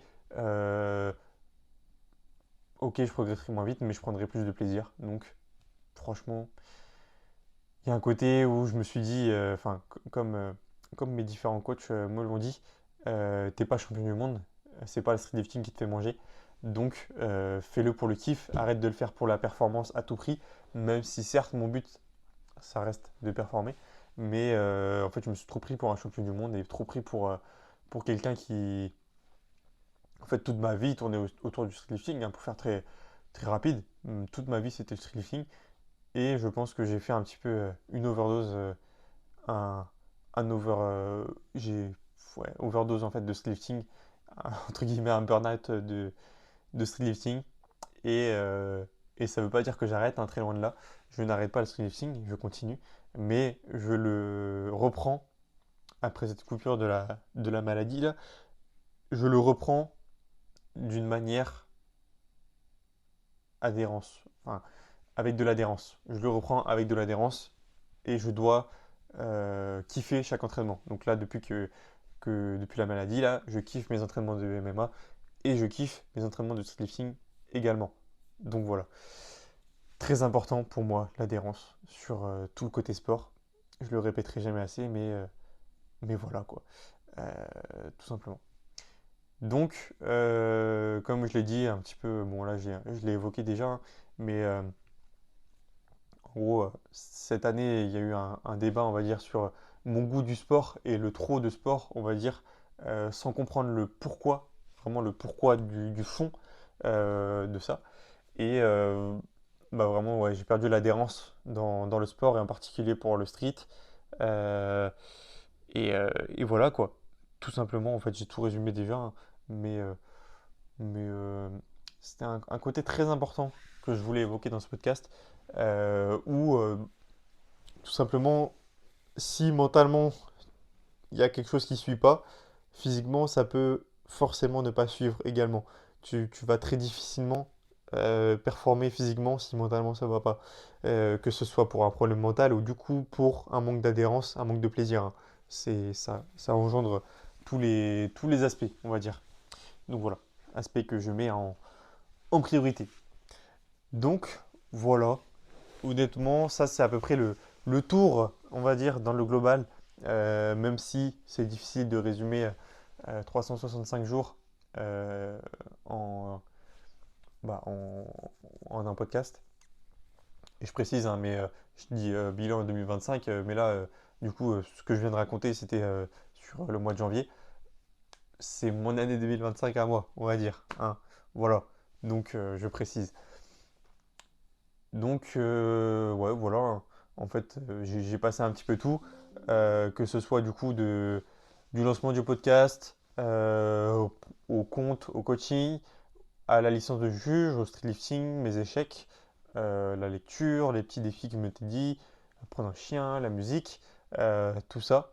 J'ai fait un petit peu le tour, en global, on va dire, et côté mental aussi, voilà. Et voilà pour l'année 2025 que je clôture, quoi, tout simplement. Donc voilà. On va passer maintenant à plutôt mes objectifs. Donc pour clôturer le podcast, mes objectifs pour 2026. Alors, les objectifs pour 2026, et le but, ça sera aussi de faire du coup, dans un an, un bilan de l'année 2026 et voir du coup si les objectifs que je vais te citer actuellement, je les ai réalisés ou non, tout simplement. Euh, je les ai listés un petit peu en vrac, hein, mais voilà, je vais les énoncer et un petit peu déblatérer dessus. Le premier objectif, c'était du coup d'être un athlète plus complet et plus épanoui. Donc, par plus complet, déjà, qu'est-ce que j'entends? Euh, le streetlifting, bon, on va pas se le cacher, c'est pas un sport très complet, hein. Ok, on est fort, mais par contre, si on ne travaille pas sa mobilité, on n'est pas mobile. Si on ne travaille pas son cardio, on n'a pas de cardio, tout simplement. Euh, Plein de trucs comme ça, en fait, qui font que le streetlifting, c'est pas un sport complet en soi. Et du coup, bah, tout simplement, je veux être un athlète plus complet, dans le sens où je veux avoir tout le temps un bon cardio dans n'importe quelle période je veux avoir un bon cardio. Je veux avoir une bonne mobilité, souplesse entre guillemets, même si bon, j'aime pas trop ce terme, je dis plus mobilité, moi. Mais vraiment développer ce côté complet de l'athlète où tu peux être bon sur toutes les facettes. Ok, certes, si je me focus pas que sur le street, je serai moins bon au street, mais justement, athlète plus complet, pardon, et plus épanoui. C'est aussi ça le but. C'est vraiment kiffer le processus, kiffer chaque entraînement. Euh, ouais, vraiment, en fait, prendre plaisir dans tout le processus, prendre plaisir à faire mes entraînements, prendre plaisir à voir les résultats, prendre plaisir à tout, quoi, tout simplement, en fait. Arrêter de faire les choses par discipline, entre guillemets, que discipline et comme un robot, mais vraiment kiffer le truc et être présent dans les moments, quoi. Donc voilà. En lien avec ça, du coup, je me suis remis à la corde à sauter. La corde à sauter, quand je faisais de la boxe taille, bon, du coup, en boxe, pour ceux qui ne connaissent pas forcément la boxe, on fait pas mal de corde à sauter pour améliorer son cardio, tout simplement, son endurance. Et quand je faisais de la boxe taille, moi, j'étais pas très très bon, honnêtement, hein, en corde à sauter. Et du coup, en lien, un de mes objectifs pour 2026, c'est de réussir à faire 5 rounds de 3 minutes. Donc un round, c'est 3 minutes de corde à sauter avec facilité. Donc je précise avec facilité parce que là, actuellement, du coup, depuis 2 semaines, là, j'ai repris un petit peu la corde à sauter. J'en fais avant chaque séance de street, par exemple. Euh, le but, c'est de vraiment réussir à en faire avec une très grande facilité. Donc les plus grands boxeurs, hein, ils peuvent enchaîner 30 minutes, 1 heure de corde à sauter sans broncher, quoi, tu vois. Donc moi, j'aimerais bien atteindre un bon niveau en gros en corde à sauter, tout simplement. C'est un sport à part, hein, la corde à sauter, normalement. Euh, mais voilà, atteindre un bon niveau là-dedans. Euh, et voilà, quoi, tout simplement. Donc, un de mes objectifs, atteindre à faire 5 rounds de 3 minutes de corde à sauter. Voilà. Ensuite, en lien aussi du coup avec sport de combat un petit peu, ça va être d'améliorer ma coordination. J'ai une coordination pardon, qui est catastrophique. Ça rejoint aussi à athlète plus complet, hein. Euh, Vraiment améliorer ma coordination. En fait, je me suis rendu compte de ça à la boxe, justement, où c'est un truc enfin, c'est très difficile à expliquer, mais c'est des espèces de montées de genoux, mais on ne doit pas monter l'autre en même temps. Euh, Compliqué à expliquer, mais tout simplement, je ne vais pas déblatérer plus dessus. Tout simplement, objectif, améliorer ma coordination en général. Donc voilà. Ensuite, sur le côté street lifting, performance street lifting, j'ai quelques objectifs, forcément aussi. Sur les muscle-up, je vais faire mouvement par mouvement déjà, hein. Sur les muscle-up, déjà j'ai passé 17,5 avant-hier. Voilà, j'ai mis sur Insta. Certes, pas très propre, mais je suis content parce que je stagnais depuis un an. euh, je stagnais depuis un an à 15 kilos. Et je me demande si c'est ou le fait d'avoir perdu du poids du coup à cause de la maladie, ou justement avoir beaucoup plus d'adhérence dans mon entraînement, plus de plaisir, et que du coup mes perfs voilà, montent quoi tout simplement. Voilà. Tout ça pour dire, donc objectif 2026, passer entre 20 et 25 kilos au muscle up. En fait, muscle up, c'est un mouvement pour les streeteux qui écoutent là, euh, où la plaque bleue, donc une plaque de 20 kilos, c'est plus gros qu'une plaque de 15, c'est plus gros qu'une plaque de 10, et c'est vraiment gros. Et en fait, il y a une barrière mentale un petit peu. On en avait parlé avec Gigi dans un podcast qui sortira du coup sur le compte de la Esquad. Euh, mais il y a vraiment une barrière mentale en fait de cette taille de poids et de se dire de ah ouais, je vais devoir faire un muscle up avec ce truc là qui est difficile. Donc voilà, muscle up entre 20 et 25 kilos. Ensuite, aux tractions, passer entre 65 à 70 kilos. Même si honnêtement j'aurais pu viser un petit peu plus haut, je pense. Mais vu que là, pareil que avant du coup au muscle up, ça fait un an que j'ai les 60 kilos aux tractions et que j'ai pas passé plus, en soi les 62,5 je sais que je les ai. 65 ils arrivent là quoi. Mais voilà, monter entre 65 et 70, voire plus sur les tractions. Mais du coup pour être réaliste, 70 on va dire. Euh, Ensuite, au niveau des dips, 120 ou plus. Peut-être un peu ambitieux parce que je sais que les dips, comme le squat, dépendent beaucoup de mon poids du corps. Donc là, contrairement au muscle-up et aux tractions, où plus je suis léger, plus je suis fort, bah au dips et au squat, plus je suis fort, plus je suis lourd, plus je suis fort. Et là, je le sens qu'au dips, en ce moment, c'est compliqué en ayant perdu du poids là. Les dips, c'est vraiment compliqué en ce moment. Donc 120 ou plus, voilà, sachant que j'ai passé 110 avec facilité dernièrement. Voilà. Et au squat, du coup, entre 190 et 200. Pourquoi pas plus? Parce que tout simplement, je ne l'ai pas précisé, mais j'ai comme objectif également secondaire de passer un row. Pourquoi je passe un row? Et bah tout simplement pour le côté adhérence et épanouissement. En fait, à l'entraînement, ça me fait chier de prendre 10 ans, de mettre mes genouillères, de mettre ma ceinture, de mettre mes bandes de poignets. Bon, les bandes de poignets, peut-être que je garderai vu que ça me démonte les poignets de. En fait, c'est juste ça me fait mal. En fait, c'est même pas une question de performance, c'est juste ça me fait mal de faire du squat. Donc après, de la mobilité et à travailler également. Mais tout ça pour dire que du coup, je passe en row sur l'ensemble du street lifting. Donc pas de coudière. Bon, je n'avais pas avant, mais pas de coudière. Et plus de genouillère et plus de ceinture. C'est un objectif. Est-ce que je vais le garder ou pas? Parce que forcément, du coup, ça me fait baisser un petit peu mes performances. On va voir. Mais voilà. Pour le moment, en tout cas, je passe en RAW. Voilà, petite exclusivité du podcast. Ensuite, en parlant du coup du podcast, un autre objectif, c'est du coup d'atteindre 30 à 40 épisodes de podcast d'ici la fin d'année, donc d'ici un an, quoi, en gros. Euh, Là, en soi, ce sera un petit peu euh, à la cadence où je vais actuellement, ce serait un petit peu bas, enfin un petit peu haut, du coup, 30 à 40. Pourquoi? Parce que du coup, là, j'en ai fait 9 avec celui-ci en 6 mois, donc enfin un peu plus de 6 mois même. Donc voilà, ce serait un petit peu ambitieux. Mais comme je l'ai dit, en fait, le but, c'est pas forcément d'en faire un énorme nombre, c'est plus d'en faire enfin, au feeling et que je kiffe et que j'invite des gens et que machin et que je découvre de nouvelles choses. Genre honnêtement, peu importe le sujet, tu vois, s'il faut interviewer un champion d'échecs, honnêtement, je m'en fous un peu de l'échec, mais enfin des échecs, mais autant pour autant, ça m'intéresserait de fou d'apprendre de l'expérience d'un champion d'échecs. C'est pour un exemple, hein, mais voilà, voilà. Ensuite, garder un nombre fixé entre 5 et 10 de coachés maximum. Donc voilà, pas dépasser les 10 coachés. J'ai pas forcément envie de dépasser les 10 coachés.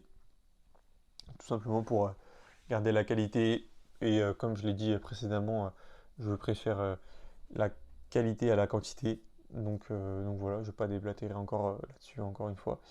Mais voilà. Et également, du coup, mesurer leur progression réelle. Vraiment essayer bon, je le fais déjà en soi, hein, mais de, euh, de traquer toute leur progression et de pouvoir vraiment leur montrer de où ils partent et de où ils arrivent. Parce qu'en fait, les gens, par expérience, les gens ne se rendent pas compte de leur progrès. En fait, on ne se rend jamais compte de son progrès. C'est comme quelqu'un qui fait une transformation physique devant le miroir. Il va pas avoir beaucoup de changements, alors que s'il prend une photo avant-après avec 9 mois d'intervalle, bah là, ok, il y aura un gros changement. Donc voilà. Ensuite, pourquoi pas, donc ça c'est pas forcément un objectif, mais c'est un pourquoi pas, on va dire ça comme ça, faire du coup un combat de MMA ou de grappling, voilà, c'est quelque chose qui m'intéresserait. Après, ça faut s'y investir forcément, vu que bah, tu vas pas faire un combat sans t'être préparé, c'est une mauvaise idée. Moi, les combats que j'ai fait en boxe taille, j'avais pas assez préparé mon cardio, et c'était une très mauvaise idée. Donc voilà pour ce côté MMA grappling. Ça, c'est vraiment un sport passion, un sport que je fais pour le kiff avant tout. Donc voilà. Ensuite, un petit défi, premier petit défi. Je l'ai évoqué pareil dans le podcast avec Gigi et Raph. Faire le défi 100 000 pas en une journée sans courir et en chaussures barefoot. Donc voilà, hein. Sur 24 heures, en gros, faire 100 000 pas. Aussi simple que ça, sans courir, parce que du coup, quand tu cours, tu peux le faire un peu plus vite. En chaussures barefoot pour pimenter un peu la chose, quoi, tout simplement. Voilà. Un petit peu le même défi, mais pas exactement. 50 000 pas pieds nus, mais sur une plage. Voilà. J'ai la chance d'habiter en Bretagne, il y a des grandes plages, donc je me suis dit pourquoi pas. C'est un pote à moi qui m'a donné l'idée, mais qui me plaît plutôt pas mal. Donc voilà. Si j'ai un chien d'ici là, bah, ça serait bien hein, de pouvoir faire ces défis avec un chien. Mais bon, voilà. D'ailleurs, dans un de mes objectifs, pareil, avoir potentiellement un chien. Bon, ça fait bizarre de qualifier ça d'objectif, mais, mais voilà. Ensuite, faire au moins une grande randonnée hors de la France ou loin de la Bretagne. Voilà. Par grande randonnée, bon, honnêtement, j'ai pas trop les échelles parce que du coup, il y a du D+, mais je sais pas, entre 50 et 100 km quoi. Ce serait un truc comme ça. Vraiment des grandes randonnées, même si ça se fait en étapes, hein. Je ne dis pas forcément d'une traite, mais, euh, mais voilà, pour ce côté-là. Et du coup, bah, lié à ça, apprendre entre guillemets à faire un bivouac, ouais, trek un petit peu quoi. Tout simplement camper en gros avec un sac à dos, sa tente, tout ça, voilà, tout simplement. Ensuite, prochain objectif, c'était reprendre les HSPU. Donc, HSPU, c'est les handstand push-up, donc les pompes sur les mains. J'avais fait une grosse pause et j'avais dit en plus j'avais comme objectif en plus, je pense pour dans 2 mois, un truc comme ça, j'avais dit il y a un an de lester à 10 kilos. Et bah là, on en est très loin.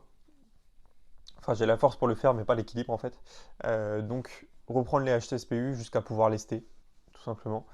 Euh, voilà, parce que c'est un mouvement que je kiffe bien honnêtement. Voilà. Ensuite, pareil, une petite compétence que j'ai un petit peu lâchée, on va dire, c'est l'apnée.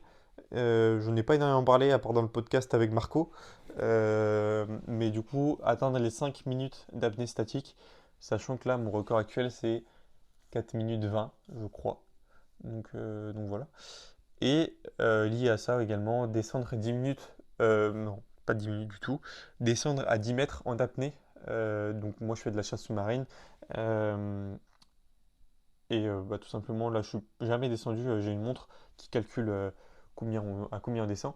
Je suis jamais descendu en dessous de 7 mètres, je crois. Ce qui est déjà beaucoup, en fait, on s'en rend pas forcément compte, mais c'est quand même beaucoup. Euh, et à partir de 7 mètres, en fait, j'ai mal aux oreilles. Donc pour l'instant, je suis jamais descendu plus bas.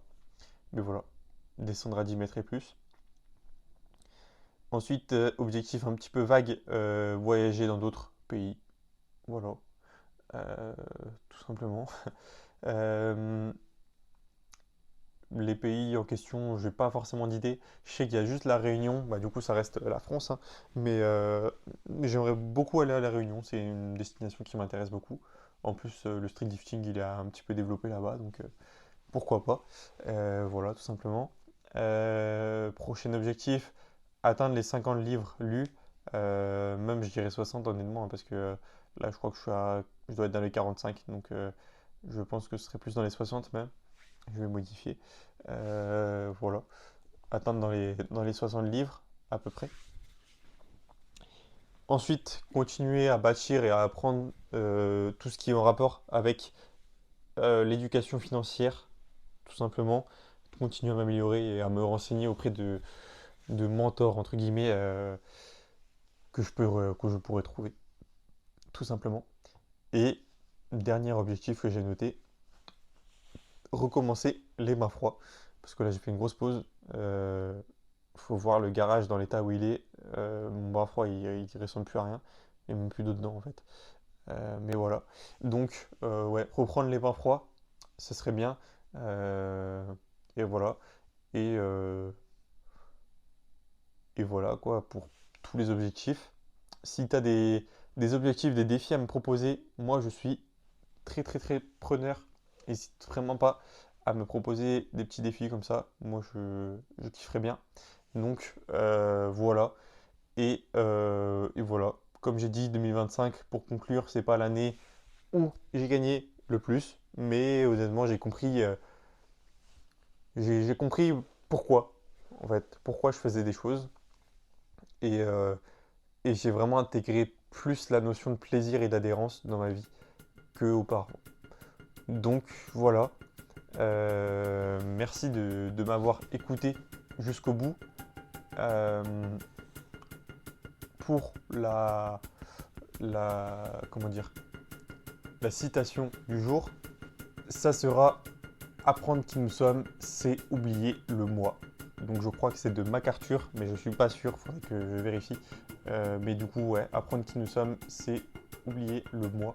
C'est vraiment par rapport à l'ego, tout ça. Je te laisse te faire ta propre réflexion sur cette notion-là. Et je te remercie énormément de m'avoir écouté jusqu'au bout si tu es encore là.